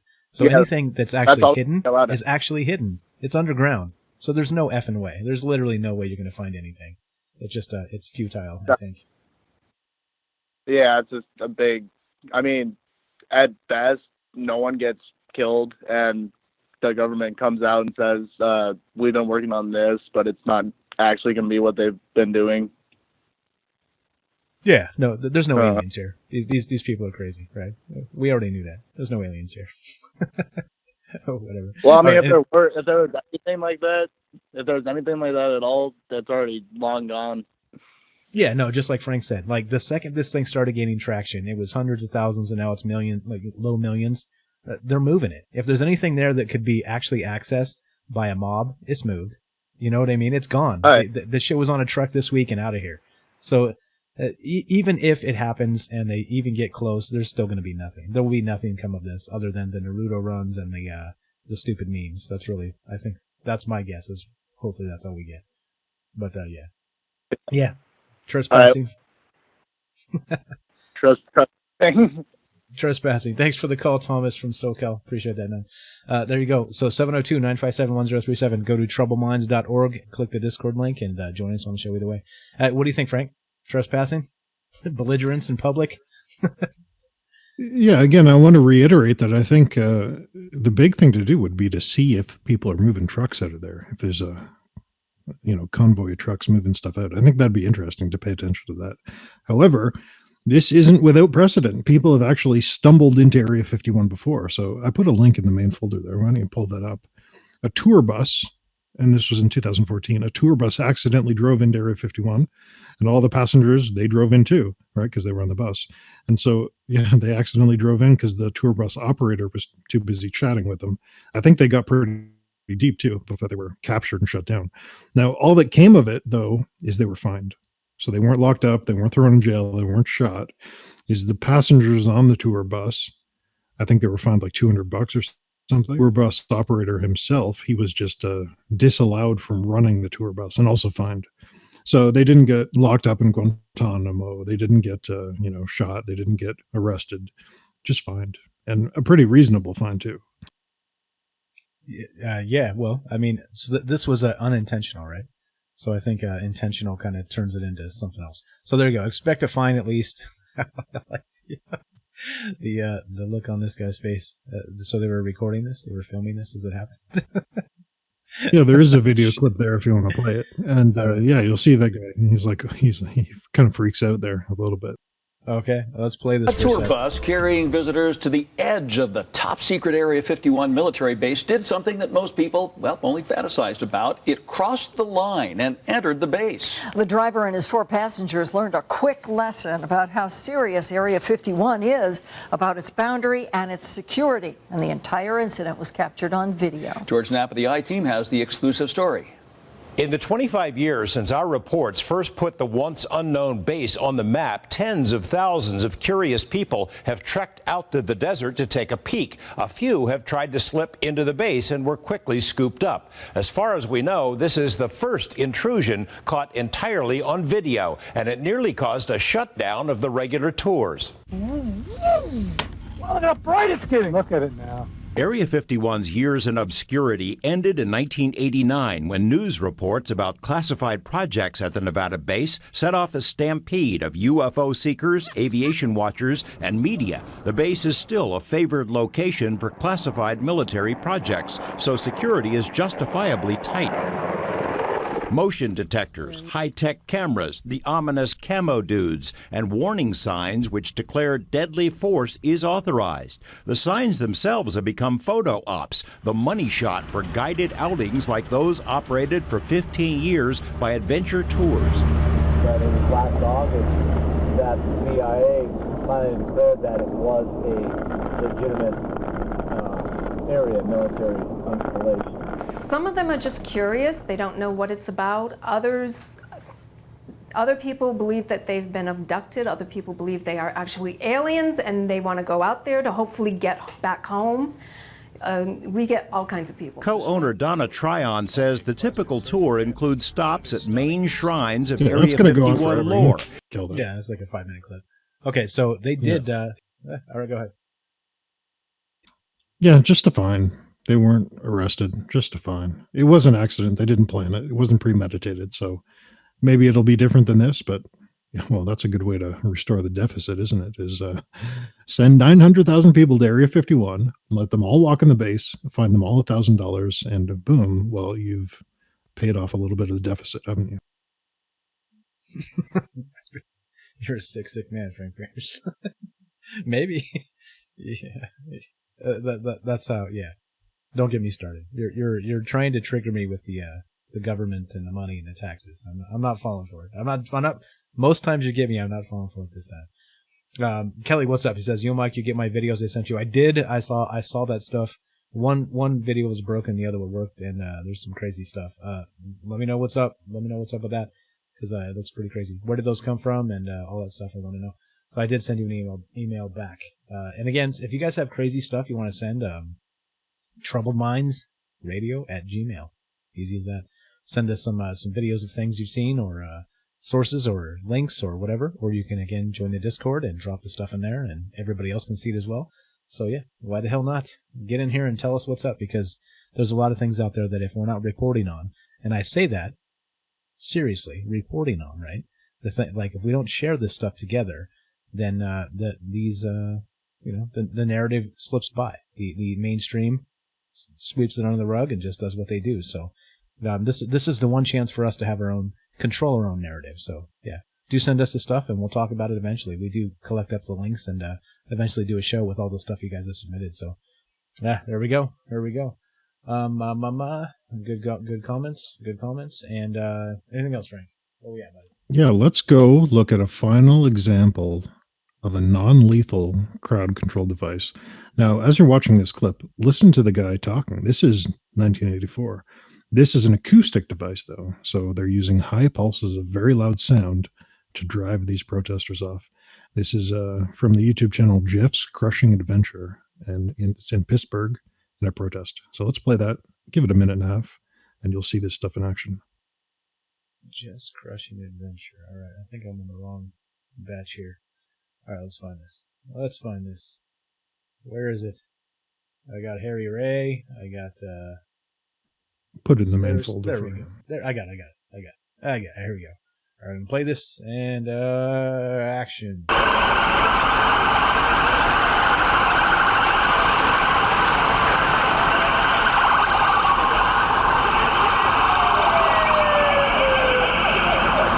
You must leave the immediate vicinity. If you remain in this immediate vicinity, you will be in violation of the Pennsylvania Crimes Code. Police action may include actual physical removal, the use of riot control agents,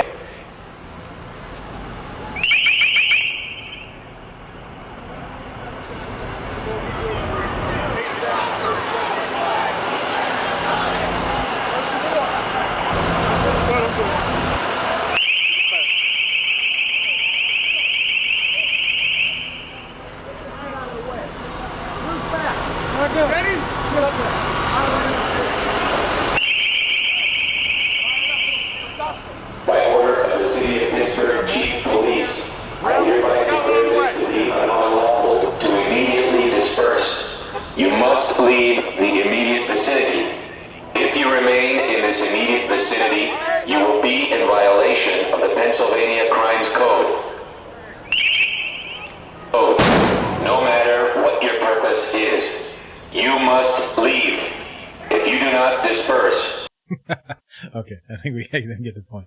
LRAD, long range acoustic device. What the hell? So even with my meager headphones and through filtered through whatever recording device, and then through audio doesn't really translate well when you do whatever you do to pump it through YouTube and then put it in my headphones, right? It doesn't really give it justice to that sound that was actually happening, is my point. But it still was annoying as hell. Like, I was like, oh God, I don't want to listen to this shit.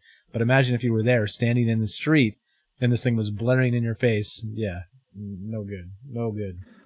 Yeah, and that guy who was filming it, he was behind the emitter. He was behind that manhole-sized emitter. He was on the opposite side of it. Now, if you actually watch closely, if you look at that clip closely, whenever they trigger that alarm sound, you can see the people in the crowd, they flinch. They flinch and they move back behind the smoke up the street there. So, yeah, you can't really estimate the top volume of this when you put it on YouTube and filter it and process it. But you saw them flinch. That's crazy that a sound can make these people flinch away and move. So they're prepared. They've spent billions and billions of dollars to be able to suppress these things. Because, again, if they do it violently, if this is Tiananmen Square 2.0, that will destroy the country. So I really don't think they're going to get shot. I really don't think they're going to, pull out their assault rifles and gun down a crowd. That can never happen. But they're well prepared. Skunk guns and microwave beams and sound devices, they have this shit on lock. Don't worry about it. Yeah, absolutely. And like I said, if it was me and I was trying to avert this crisis and I was in power, I would just shut down all the roads so they couldn't even get anywhere close. They'd have to march through the desert, and it would be like the border crisis 2.0. I laugh. It's not funny, but that's that's really what would happen. Like, if you shut everything down, there's only a few roads going into that area, and if you do shut them down, then that's that, right? It's a wrap. So you have to have an actual legitimate reason for crossing, which of course nobody will have. So they'll turn them away, and that'll be that. So that's how I would avoid a what do you call it? Genocide? I guess genocide is the word. Massacre. There we go. There's the word. Genocide is a little bit too big for this, I guess. That would be bigger. Massacre. Thank you. Genocide all the anime fans anyway who want a Naruto run in there. Genocide the Naruto runners. Oh, that would be terrible. Okay. All right. I need a beer, Frank. You want to take over for like a good 30, 45 seconds? Yeah, actually, let's look at. I want you to queue up a clip. Oh, I think you already walked away. Okay, No, well, I'm we'll here, talk I'm about here. this. I'm here. Okay, let's queue up. So we've looked at violent ways they've stopped protests. And that gives them a reason to shut it down. We've looked at these weaponries. Let's look at another way they shut down protests or shut down gatherings. So let's play this Associated Press Occupy Wall Street march. Let's look at the Wall Street march, the Occupy Wall Street before and after they got done fucking with it. So let's play this clip. Let's get a sense of what this was in the initial stages. Yeah, so this was again Occupy. If everybody remembers, this is the 1% or the 99%, and they're protesting the big banks and all this business. So this was not the previous election cycle. This is the election cycle previous to that. And so if this stuff doesn't make you suspicious that it's all staged and it's all a bunch of bullshit, pay attention. It happens during election cycles. So there's that. All right, I'm gonna play this. I'll be right back. And action. There was a giant show of support for the Occupy Wall Street movement Wednesday. Approximately 10,000 people marched through lower Manhattan. What you have is a sleeping giant. People are angry, but they have nowhere to get their anger out. Just last week, the marches drew a couple of hundred people. Who streets? Who streets? Now it seems to have gone mainstream. Wall Street is full of clowns. Many unions joined the march Wednesday, including the president of the New York City Teachers Union. This country is upside down, and it's not working for 99% of our society anymore. The 1% keep getting richer, and everyone else is getting poorer and poorer. The protesters spanned all ages. All day, all week. Occupy Wall Street. The problem is the wealthy, the well-born, the well-connected, and the powerful don't share. They are in it to keep it. The movement started in mid-September with protesters taking over Zuccotti Park near Wall Street. Jobs, not war. They've inspired others throughout the country, such as this rally in Washington, D.C. on Wednesday. People have been donating thousands of dollars online to help the protesters buy food, other supplies, and to develop new slogans to rally around. Ted Chaffrey, Associated Press, New York. All right, there we go. Associated Press, New York. Okay, so that was the initial. Am I on here? Yeah, I'm on. Okay. Yeah, that's what Occupy Wall Street looked like in the beginning. You had serious people there, hardworking people. You know, they got their work uniforms on, they got dress shirts on, they're looking good, they're marching, they're making a stand, they have signs. That was a serious protest. You know, and the unions were there, those highly respectable individuals were there. It was a serious protest. I think you'd agree with that, right? Based on that clip anyway. Yeah, it certainly was that those people looked like they had some things to say. And listen, when I want to make this clear. When I say that it's a big sham, I don't mean that there aren't grievances. I don't mean there aren't problems with the system. Of course, I'm like the cheerleader, the preacher for that. There's problems with the system. But what I'm saying is that these things, when they get a bunch of money pumped into them, that the actual message that comes out of it is phony, right? It ends up being twisted and distorted from the actual things, which would be what? Which would be we're taxed too much, which would be the corporations aren't taxed enough, which they give them these loopholes they can dance through, and then double Dutch Irish type BS where Jeff Bezos pays no an effective zero tax rate on billions. Like, that's what I'm saying. So there's a legitimate gripes here. There's definitely things we can stand together and say this is bullshit. Fix this. But the problem is that when they start pumping money into it, they start paying protesters, paying people to be there. The media gets involved. The message gets twisted, and it's nothing like what it started out being. And I think that's probably exactly here. Yeah, exactly. They corrupt the narrative. They control the narrative. They hijack it. And they shift it off course. They make it into something that it was never about in the first place. So the Occupy Wall Street protest, great, good message, good idea. Let's do it. But they couldn't stand for that, could they? They had to fuck it up from the inside. They had to import a bunch of morons and essentially turn the thing into something insane. And you'll see that now. So this second clip, this was from 2-3 weeks in. This is what it turned into afterwards. Let's play it. CNN, what does Occupy Wall Street stand for? Don't forget, CNN is your most trusted source in news. Action. Oh, it's my favorite. It's Aaron Burnett. All right, action. Story that made us say, seriously? The Occupy Wall Street protest entered its third week today. What started as less than a dozen college students camping out in a park near the New York Stock Exchange is now hundreds of protesters, and it's spread to other cities. But what are they protesting? Nobody seems to know. So this afternoon, we went to Wall Street to find out. And despite what you heard, here's what I saw. It's not just a bunch of dancing hippies protesting. There are all kinds of people there. Babies, teachers, cheerleaders, Uncle Sampta, and that. Seriously, it's a mixed bag, but they were happy to take some time from their books, banjos, bongos, sports drinks, catered lunch. Yeah, there was catered lunch. Designer yoga clothing. That's a Lululemon logo. Computers, lots of MacBooks, and phones to help us get to the bottom of it. This is unemployed software developer Dan. What do you do for a living? I'm a software developer. Software developer. Yes. So currently employed or unemployed? Unemployed. Unemployed. Unemployed, we like to call it. Unemployed. It's called Occupy Wall Street. So do you know that taxpayers actually made money on the Wall Street bailout? I was not aware of that. They did. They made, not on GM, but they did on the Wall Street part of the bailout. Okay. Does that make you feel any differently? Well, I would have to do more research about it, but...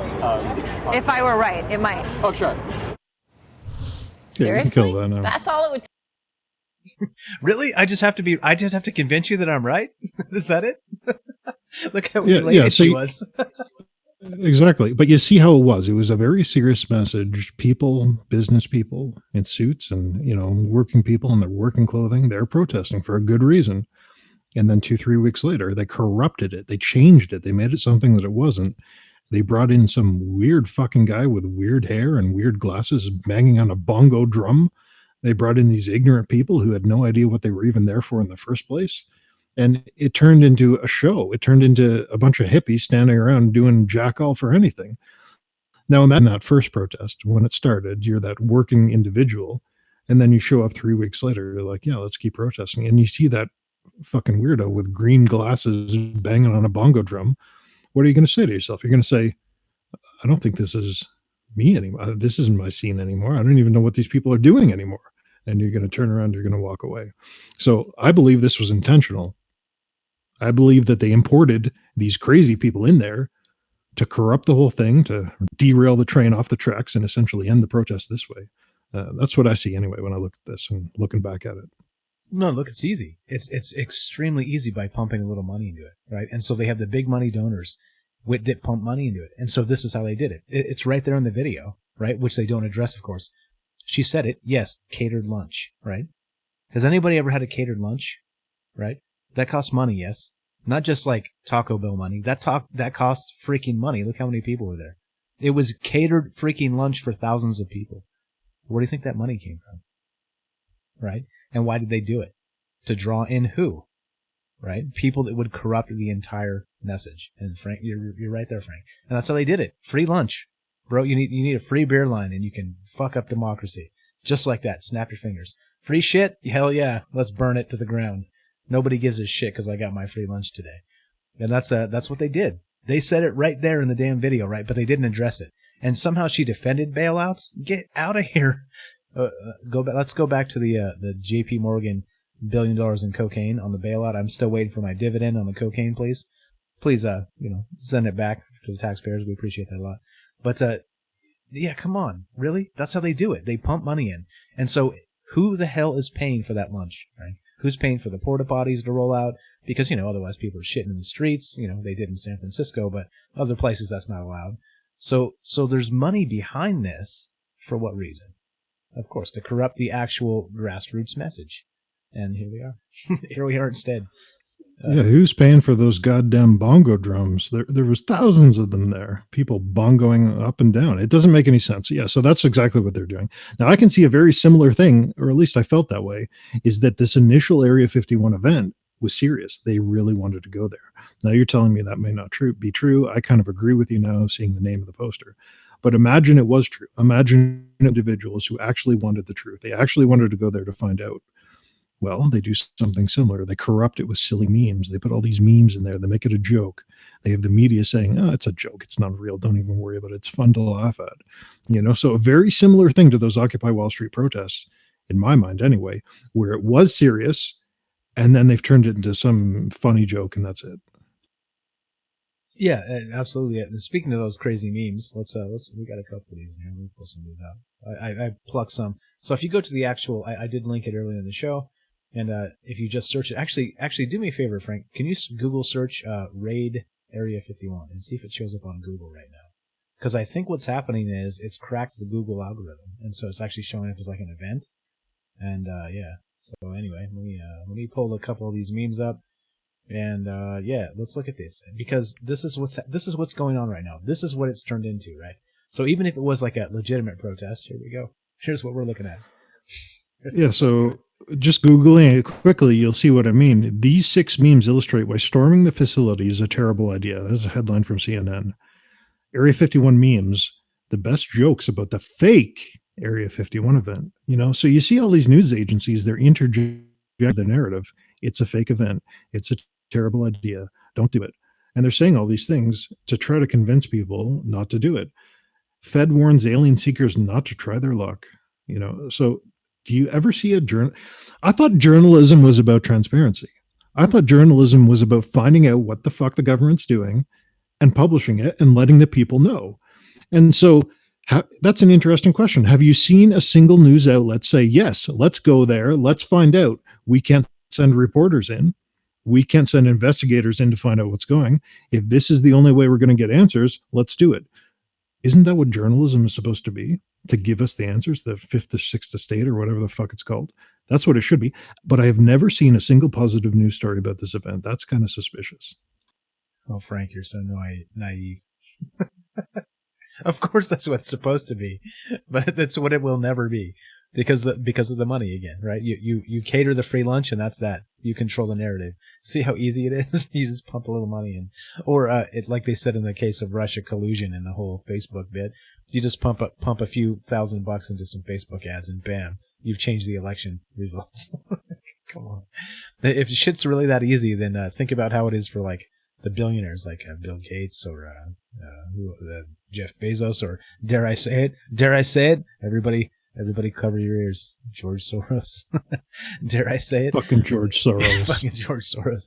But like this, so if you can like just pump a few $1,000 into an event like this, right? And change the narrative and the media coverage, right? Imagine if you can pump a few million in. It's of course this is absurd. So here's one meme that was up on the page. Area 51 guards, the millennials, is SpongeBob with the ghost costume. I don't know what that is. Put the aliens in the bag, right? Like, really? Like this is what this thing has devolved into. Like I said, people trying to outfunny each other. I don't think it's serious at all. But the problem is you're going to get people who take it seriously. When so many people are involved, people are going to show up. So we'll see. We'll see. There's some more memes I'll put up here real quick, but yeah, Timothy, fuck George Soros. Hi, George Soros, if you're out there listening. Go ahead and fund us. If you fund us to be quiet, we'll do it, and then we'll start something else. Okay, so all right. I like this one in here you had with the some of y'all need to storm a job fair instead of Area 51. Yeah, these memes are funny. They're hilarious, and they're good. But seriously, if we really want transparency, if we really want the answers, and yeah, of course I know there's no aliens there. They'd have to be dumb to leave the aliens there. They've trucked them off over to Alaska where you'll die in the wilderness before you even get to the base. But if we really want the answers, shouldn't you see someone from the New York Times saying, yeah, this is a good idea. Let's go. Let's find it out. Shouldn't you see someone from the Washington Post saying, yeah, let's hold these people accountable to all this black project money they're spending? I think you should. I think you should see at least one news publication saying, yeah, this is a good idea. Let's do it. Yeah. Nobody's going to say that. Nobody's going to do that. We'll put these memes up so you can see what we're talking about. But Yeah, it's not happening, right? Because again, they would actually, it would be transparent journalism, like you said. It would be what it's supposed to be, and it will never be. Unfortunately, you just buy free lunch and you're in. Kelly, there's no true journalism anymore. He says they're all pussies nowadays. There you go. I can't say it. He said it. There it is. All right, here we go. Here's another one. This meme, we got President Trump sitting there, and he's surrounded by the chief of staffs or whatever, right? It's just an online joke, sir. And then 9/20/19, they got like the Road Warrior, whatever that is, Mad Max action. Yeah. Anyway, so this is what this has kind of devolved into. And then here's the other one. Frank was talking about the some of y'all need to storm a job fair instead of Area 51. So if you go to the actual event itself, this is the type of thing that's rolling through. People are just trying to post funny shit, and it's funny. It is funny shit. Okay, like one thing that you can never accuse us of is having a sense of humor, because we laugh. We like to laugh. We think laughing is healthy. This is good for us. This is good for you. And yeah, here we are laughing at it. We'll laugh at ourselves even. It's fine.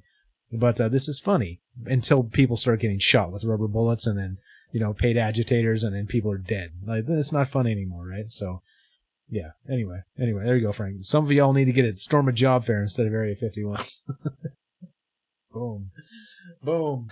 Yeah, but again, in my mind, very reminiscent of the Occupy Wall Street, where it's a good idea and then they make it a joke. And that's why I said earlier in the show, I think the government is memeing. I think they're memeing. I think you have government. I think you've got guys in an airbase somewhere making up memes on Photoshop and uploading it to this page. I honestly believe that. I think they're trying to make the whole thing so fucking stupid that no one will ever consider going. Yeah, there's an actual budget for this, right? And they call it a God, we did a show on this, remember? We actually, I pulled it up intentionally because I knew I was going to forget it, but there's an actual like part of the government that does counter propaganda, and it's supposed to be for foreign propaganda, of course, right? Like to counter the Russian influence and Chinese and all these other things, right? But of course that something like this pops up, and there you go. We're going to counter. We're going to start anti-propaganding this type of event, like an actual group. Like let's say this was a serious thing, and it was a grassroots event, right? They would do the same thing. They would smear the shit out of it. They would make these stupid memes. They would do the Naruto runs, and they would report this on the news like they are. Yeah, I mean, the world we live in. I tell you what. Crazy shit. All right, let's see. Let's keep going. Keep going. Go ahead with the comments. Yeah, go ahead with the comments. I want to hear what the chat's thinking, because honestly, I think this should happen. I really do think this should happen. Well, okay. Ron says, if anyone gets shot or killed, it will be due to their own stupidity. Storming a hardened military base, common sense. Lol. Yeah, I mean, yes, definitely yes. Okay, but you can walk up there, right, to the border and ask for the aliens, right? I mean, that would be legal, wouldn't it? I mean, that's okay. And then Emmon says, yes, that's the first thing that came to mind last show when you have Naruto in there. Yeah, like it's a big smear job, right? Like they're trying to make us look like a bunch of fools but make us look like fools by even talking about it, by covering it in a larger scope than they would, than the media would. So there's a couple comments. All right, good stuff, guys. And all right, let's keep on trucking, Frank. What you got? Let's look at another way they shut down protests nowadays. Ray, reductio ad Hitlerum. This is pretty funny. This is what I said last episode, is they take these protests, peaceful protests, normal protests, and then they interject stuff into it, like racism, sexism, incels, Nazis, white supremacy, Hitler. They put all these negative things into the message to try to corrupt it, to try to make it look stupid. So let's play this clip, give it a minute and a half, and then we'll talk about it. All right, this is Friday Fallacy by Harry Ray. Yep. All right, here we go. Friday Fallacy by Harry Ray. Let's see what this guy has to say. Atheism leads to genocide. Hitler himself was an atheist. Welcome to Friday Fallacy. This week we're looking at the reductio ad Hitlerum fallacy. The reductio ad Hitlerum fallacy is when an idea is discredited by its association with Hitler. That is, rather than responding to the merits of an argument, it is instead rejected as being associated with Nazism. This is not a sound way of arguing, as simply being associated with Hitler or Nazism does not automatically render an idea invalid. That Hitler was a vegetarian in no way means that vegetarianism is inherently evil. That the Nazis were anti-communist in no way means that communism is ideal. Some examples of the reductio ad Hitlerum fallacy. Nationalising assets is something the Nazis would do. Hitler engaged in censorship. Freedom of speech should never be impinged. You know who else was a socialist? That's right, Adolf Hitler. Fascists insist on patriotism. Clearly, any patriotism is a bad thing. Not all comparisons to the Nazis are the reductio ad Hitlerum fallacy. In particular, if the you can topic kill of that. You get the discussion idea. is one. Yeah, that's too much common sense, man. Like, get the hell out of here. Haven't you seen what this world is made of? You're a Nazi, motherfucker. Get out of here. Sorry. I had to do it. Hey, you drink beer, right? Yes, sir. Well, So I think Hitler drank beer. I think he did too. Wait a minute. Do you wear pants when you go to the house? Only sometimes. But yes. Well, I think Hitler did that sometimes too. Hey, do you breathe air? Yes. I think you do, right? Yes, I do. Hitler breathed air too. I think you're a goddamn Nazi. Yeah. I don't even know if I can do this show anymore. You're a goddamn Nazi. Oh, jeez. Oh, you've been on Reddit too long, man. Step away from the Reddit, please. Step away from the Reddit. Yeah, no, I'm not a Nazi. I promise you, Frank. No, I do Well, not. it sounds like you are. Yeah, exactly. It sounds like I am. It's 6 straw men, right? And not even like good straw men. It's just stupid. It's the, what did he call it? What was the name of that? Hitler. Reductio ad Hitlerum. It's based on reductio ad absurdum, where they take an idea, they make it so absurd, so silly that it doesn't even matter anymore. It's just wrong.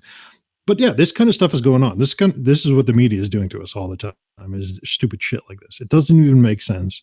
I don't know how people fall for it. Remember that KGB disinformant clip we played, where essentially what the KGB wanted to do to America in the Cold War is fill America with mushy-headed, soft individuals who will believe anything they're told. And I think that's what we're seeing now. I think they were successful in their goals. Soft, mushy-headed individuals that just believe this stupid shit. Yeah, I don't know. I'm getting pissed off. Yeah, you're triggered. Frank's triggered. There we go. You guys now know how to trigger Frank. You call him you make him call me a Nazi, and then he's triggered. Okay, so this is you're right. This is completely normal, and this is the backwards logic that we're continued to have shoved down our throat, and then these politicians are using the same talking points, which make absolutely no goddamn sense in most cases. And we're supposed to be happy with this. I mean, they know this, right? Like, they get in these committees and, they decide that the best way to tackle this demographic is with this message, and then, not the full message because that would be counterproductive, so they slice off a part of the message. It's all bullshit. This is all bullshit. Like, again, the mainstream media is bullshit. If you guys listen, please listen to me. If you're here, you know this, but please listen. If you're getting your news from CNN or Fox News or MSNBC or any of these other places that, like, they jam down your throat, would you just go look at maybe the BBC, right? It's like an easy step off to where you can see, like, don't look at their Brexit coverage because they're just as stupid, right, as CNN and Fox is here with our local coverage. But if you look at the BBC and you look at how they cover American news, right, they're still very liberally slanted, right, very leaning left, which is fine. But at least they're not like 150% propaganda like the stuff you see here is.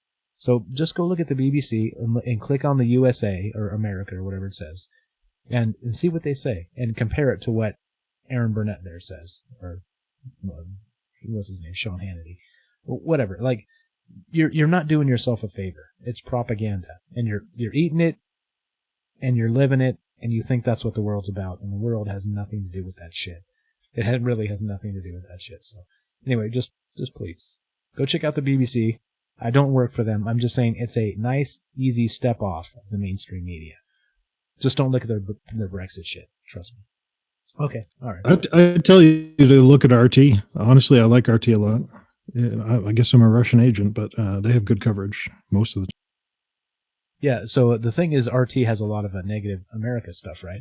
But of course, if you're in the reality, living in the sector of reality where your country doesn't do everything right, there's some good stuff there, and so that's the problem, right? So they're like, they will say that, oh, if you go to YouTube and look at RT, oh, it's sponsored by the the Russians or whatever.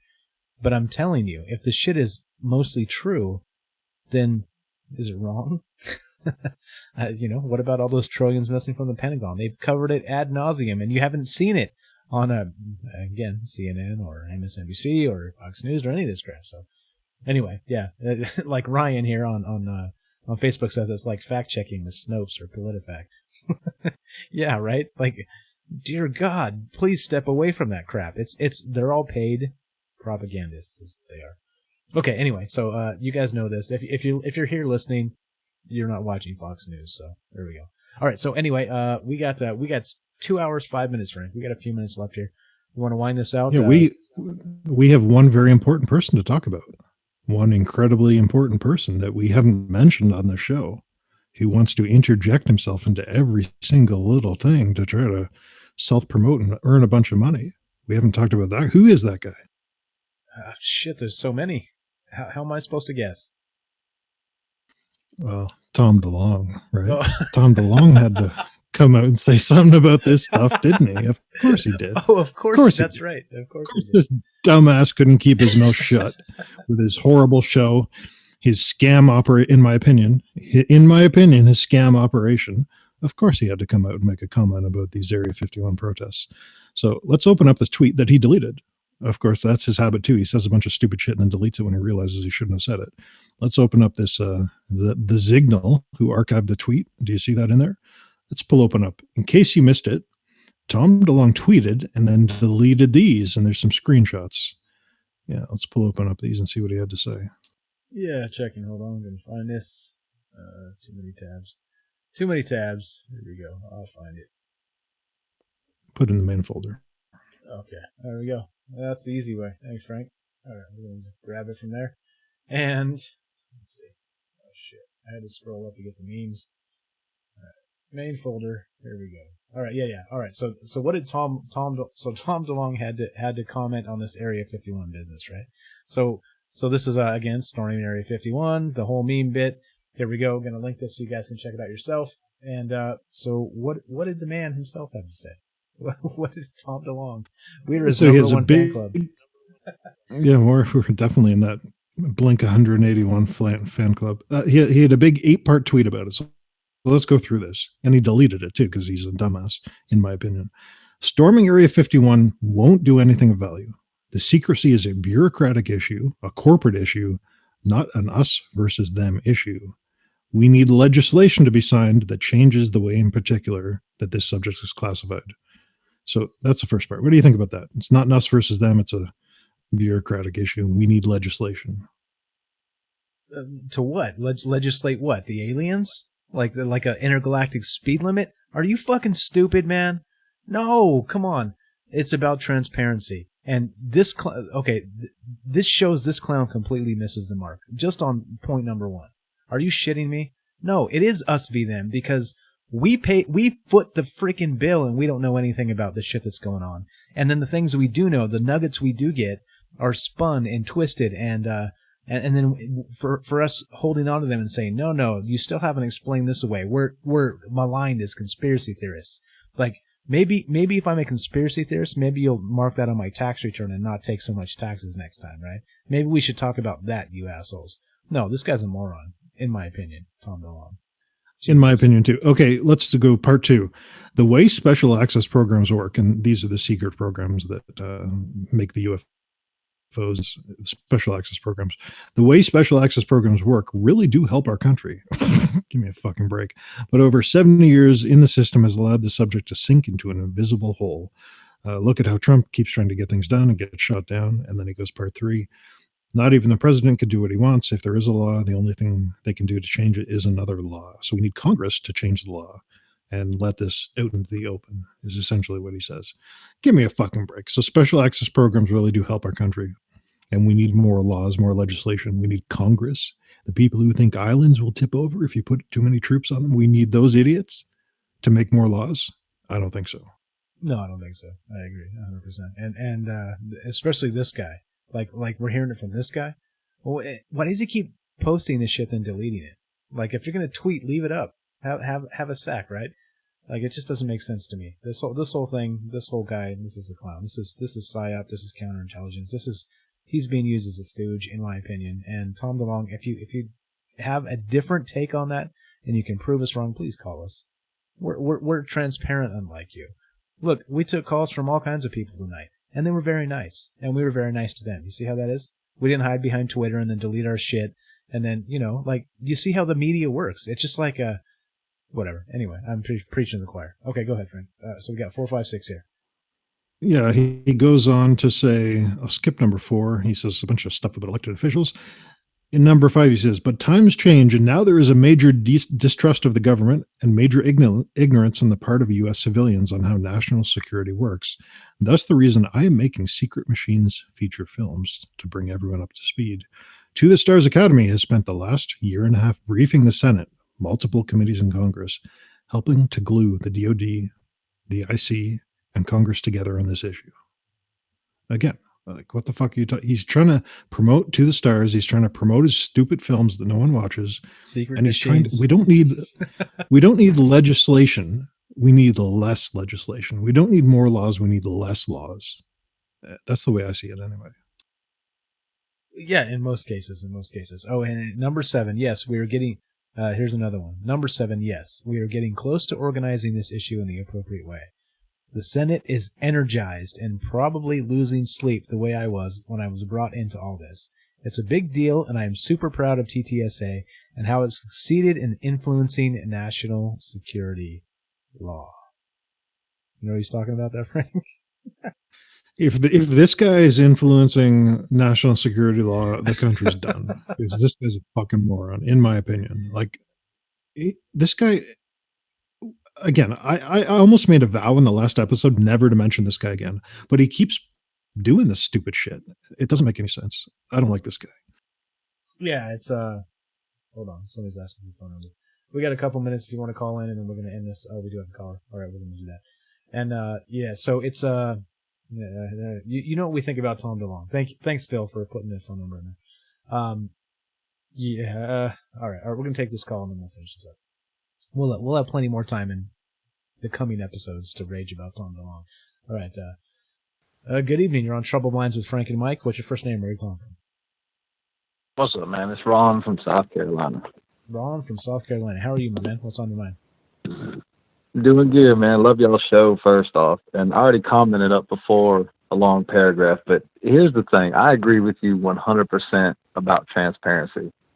But with all the morons we have running around the world, and especially in this country, I mean, do you really want some of our secrets that we're developing in the hands of idiots to spread all over the internet?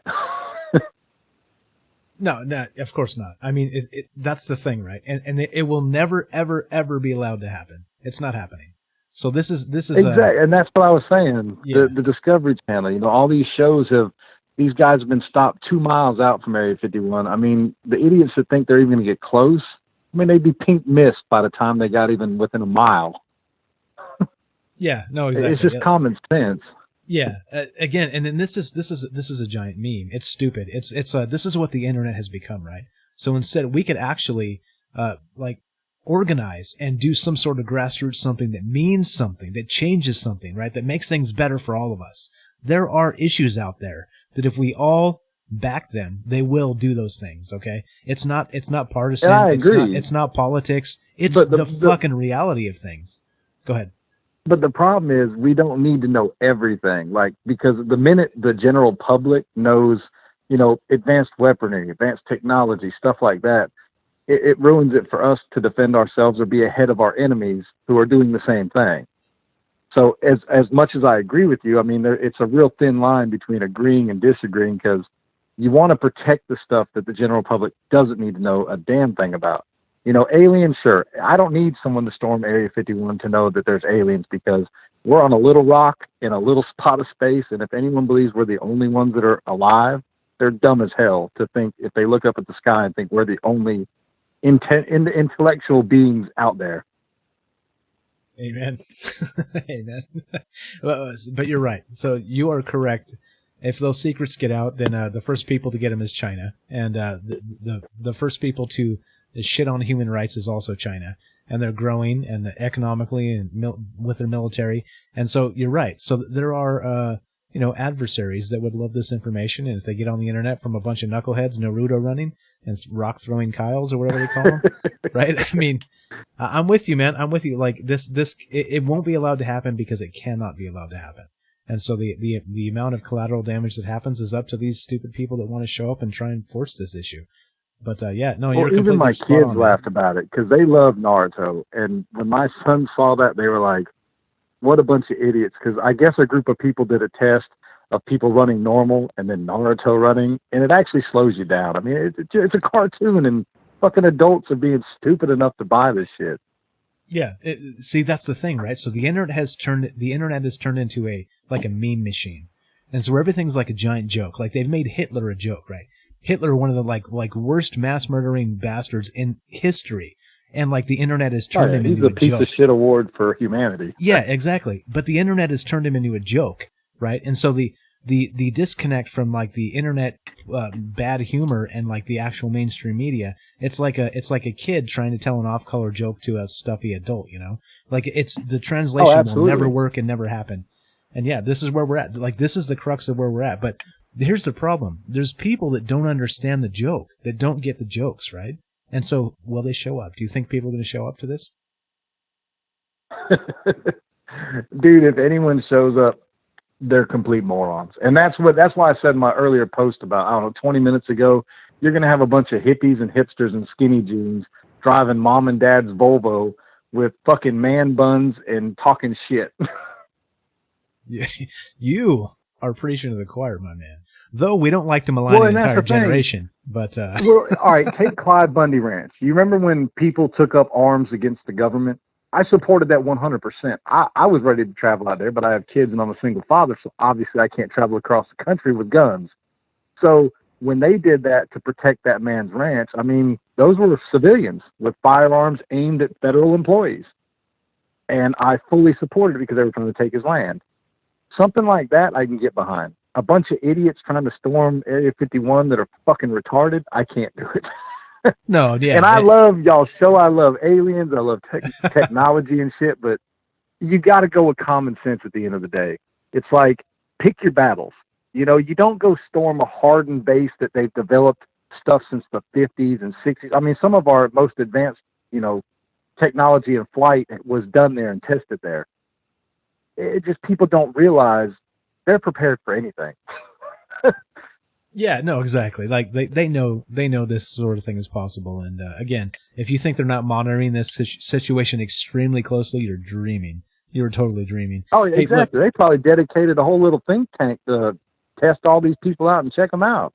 Yeah, exactly. And maybe pushing the Fourth Amendment a little bit. Yeah. Well, all right, and here's my thing, and I'll leave it with this because I know y'all were trying to wrap it up. At the end of the day, I'm all for transparency. I believe 100% we should know government, the swamp, Republican, Democrat, whatever. I believe they should tell us where our money's going, just like your partner was saying on the show. I believe we should know.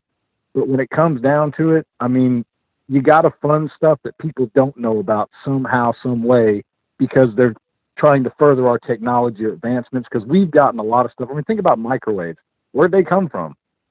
Government intelligence. It was them building stuff. It was them researching stuff and finding stuff out. I mean, a lot of stuff that we have in our daily lives came from military technology.